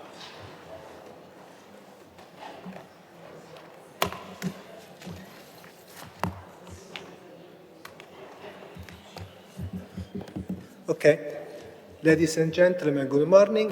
My name is Andrea Ciotti. I am the Technical Director of Roma Metropolitane and the Chief Manager on Line C project. Line C is a very complex project in the city of Rome. Today I'll try to give you an overview about the central section of Line C and an introduction to the site visit of this afternoon.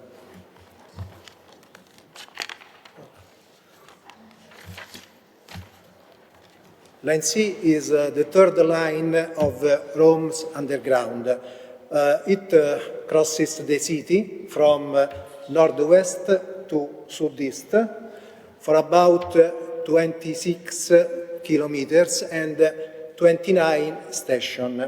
The first section from the southeast terminal, Monte Compatri, to San Giovanni Station is in operation since 2018 for about 18.5 kilometers and 22 stations.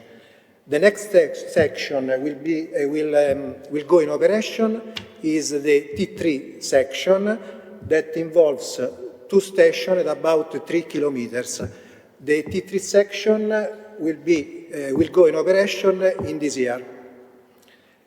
The Venezia station section involves 1 station and about 0.5 kilometers, is a little section, and the works started in 2023.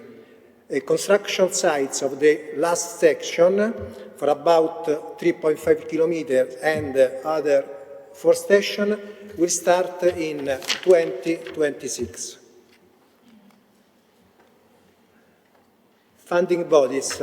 The project is financed by central government, municipality of Rome, and regional government with different contribution rates.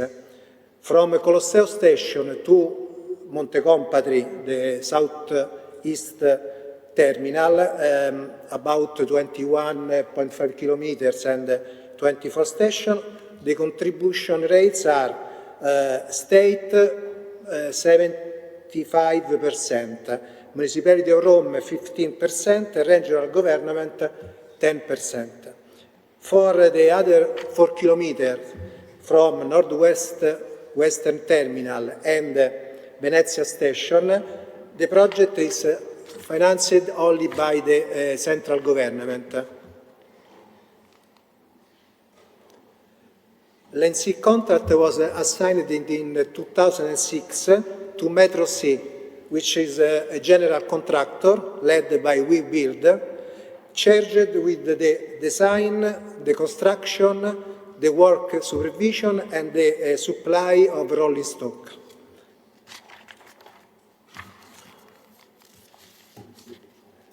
L'ENSI is the first fully automated underground metro line in Rome.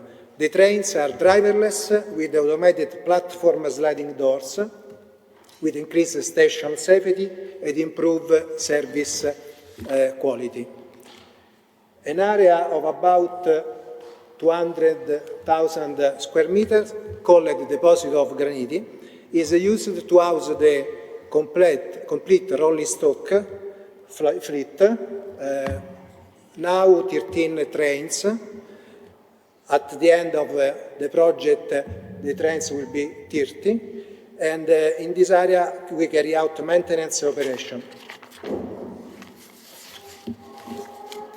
The operation head office is located in Deposit of Graniti for remote train control. You can see some photos about the section in operation. You can see in this slide the typical station hall, atrium, typical connecting stairs, typical platform, tunnels and railways. In the central section of the Line C, in the historical city center, the station will be different. Sorry, one is different. You can see the route of the three section and San Giovanni station. In this section, Line C underpass the historical center of Rome in a very complex archaeological situation. The challenges we had and we have to face are heavily built-up areas.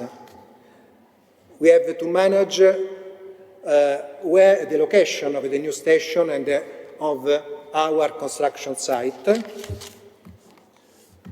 The geological constraints. In Rome, we don't have a bedrock to solve a part of our engineering problems, but we have only recent sedimentary formation, with extreme vertical and lateral variation, lithological variation. And the groundwater table is a few meters below ground level. The eternal city. We have in the historical city center, we have very important residual monuments and historic buildings to preserve. But you can see a cross-section of Via Renula. We have a city under the city, as you can see in the slide. Okay, archaeological items. The archaeological surveys started in 2006 and with the execution of a preliminary investigation. The results of these surveys were reported in a specific document named Prontuario Handbook, Archaeological Handbook. This document sets, already in the design stage of the project, the excavation methods and the organization of the archaeological excavation during station construction. This method allows the respect of the project and of the safeguard of the archaeological heritage. This is the first example in Italy of a constant collaboration between the client, the contractor, and the archaeological authority offices. So, Line C experienced required an overall review of the preventive archaeology verification procedure by the law in the historical city center of the city. First of all, you can see in the red. First of all, during the design, we manage the archaeological risk with the archaeological handbook. But during the construction works, we have archaeological activities linked with the construction activities. And then at the end of the works, archaeological authority can prescribe us to add value to finds or to archaeological contexts, as you see later. So, the archaeological solution. Step 0, preliminary archaeological surveys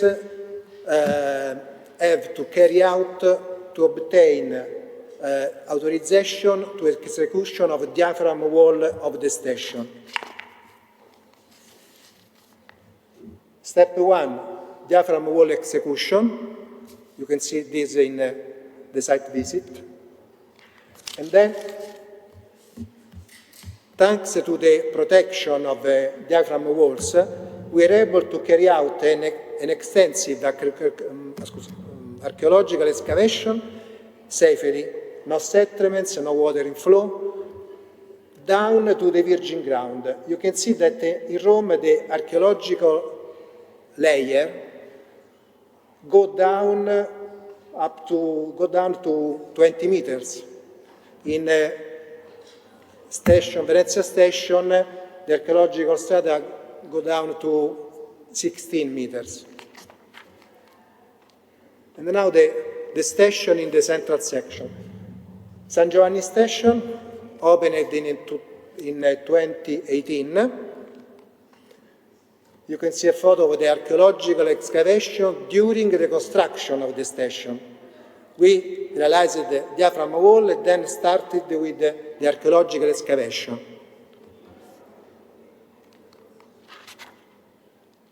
Some photos about the activities of archaeologists.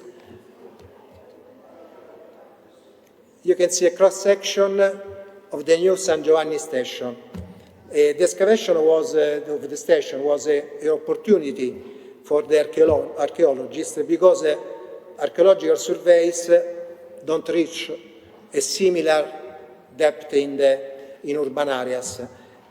You can see that in Rome the excavation of a shaft or a station has a long time travel that started with our time at the ground level and reached the prehistoric times, crossing modern age, middle age, imperial, and the republican age.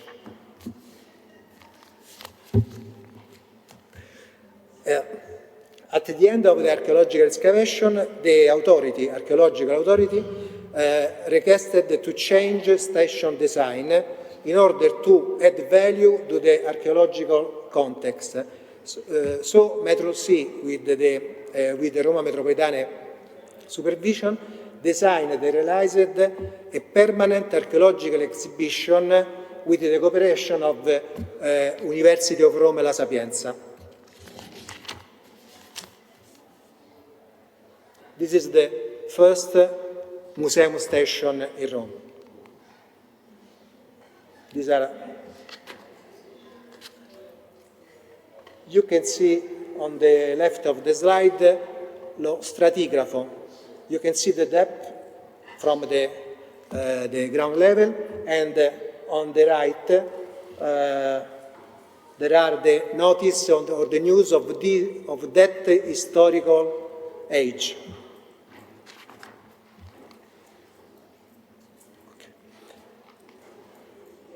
The second station, Porta Metronia. Porta Metronia and the Colosseo station will be open in this year. Porta Metronia station is located outside the Aurelian walls, and this is a section. You can see the archaeological survey excavation of about 85,000 cubic meter, down to 15 meters from ground level. During the construction of the station and during the archaeological excavation, you can see a military complex of residual wall structures that was found during the excavation. This was a military barrack dating back 2nd century before Christ in a very good state of consistency on an area of about 1,000 meters, 500 meters about. Some of the rooms of the barrack present mosaic pavings, frescoed walls on the two sides of the long corridor, which goes beyond the perimeter of the diaphragm realized for the station.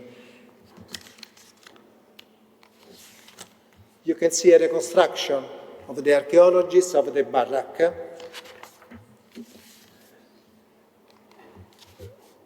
So, as San Giovanni Station, in Porta Metronia Station, at the end of archaeological excavation, we had to change the design of the station.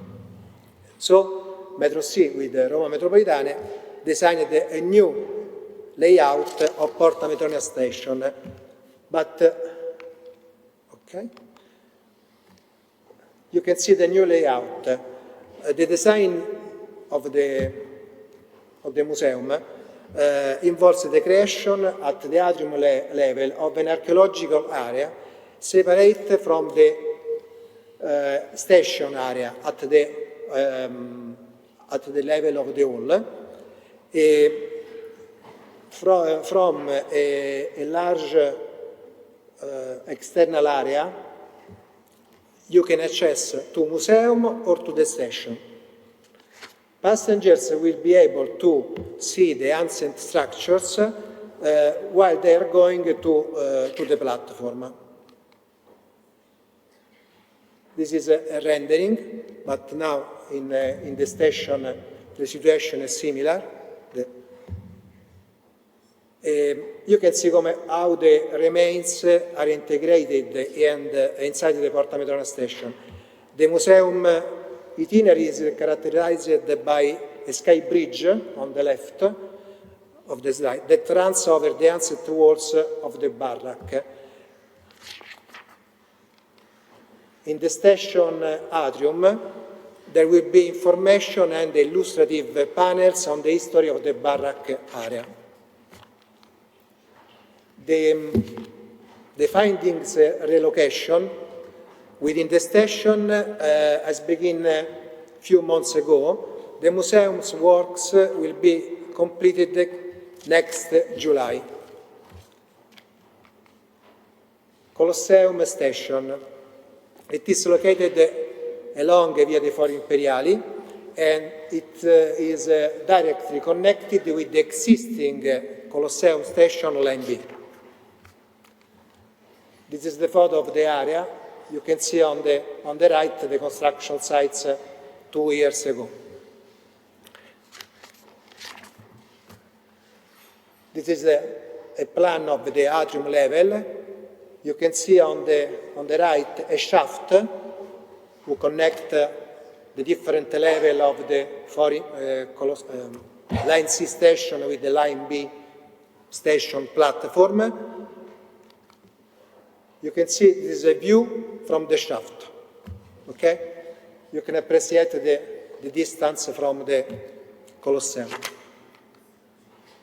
During the archaeological excavation, the step 2 of the slide I illustrated, we found some interesting archaeological remains. The findings were disassembled and to allow the excavation of the station, and then protected and stored where necessary in special climate-controlled container. As San Giovanni and Porta Madrona station, the Colossal station design was changed in order to add value to the archaeological context. In the slide, you can see the key plan of the archaeological findings exhibition project designed by the archaeological authority. The design involves 5 different areas in the station. You can see some reconstruction, some rendering about the exhibition project.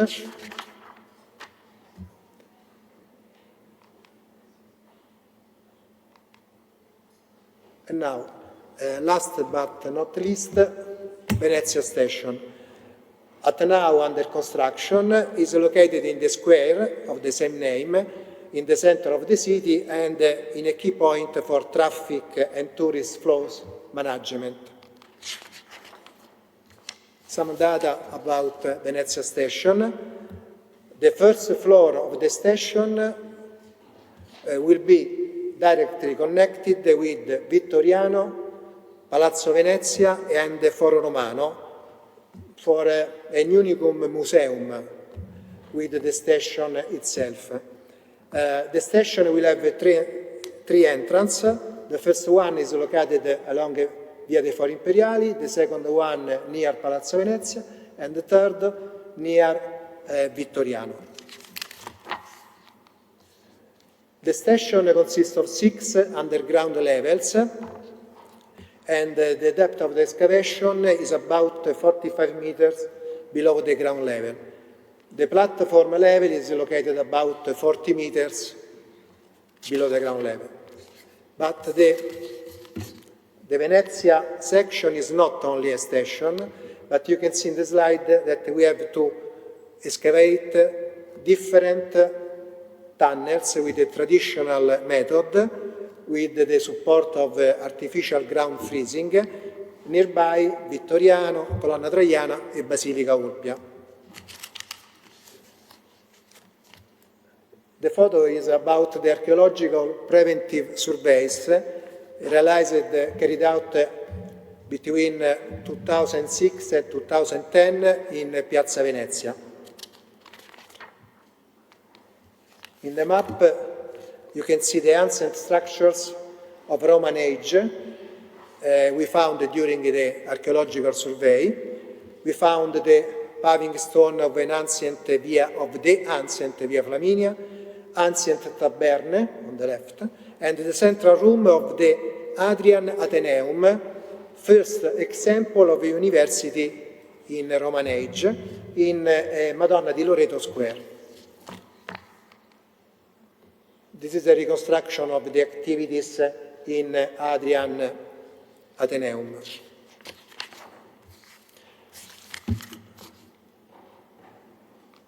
And now some reconstruction of internal views of the design of the Venezia station. In this picture we can see the Hadrian Athenaeum areas on the right. In these pictures you can see the ancient Taberne and the paving of Via Flaminia. And this is the connection with the Venezia Palace Museum. And now, Manuela? And now a short video about the Venezia station.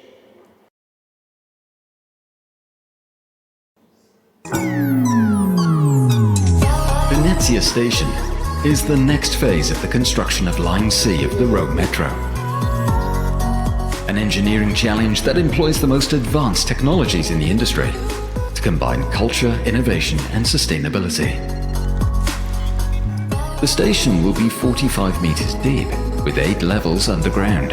The excavations will go up to 85 meters deep, including retaining walls. It will be like taking a building as tall as the Vittoriano and burying it underground. Throughout the area, excavations will be carried.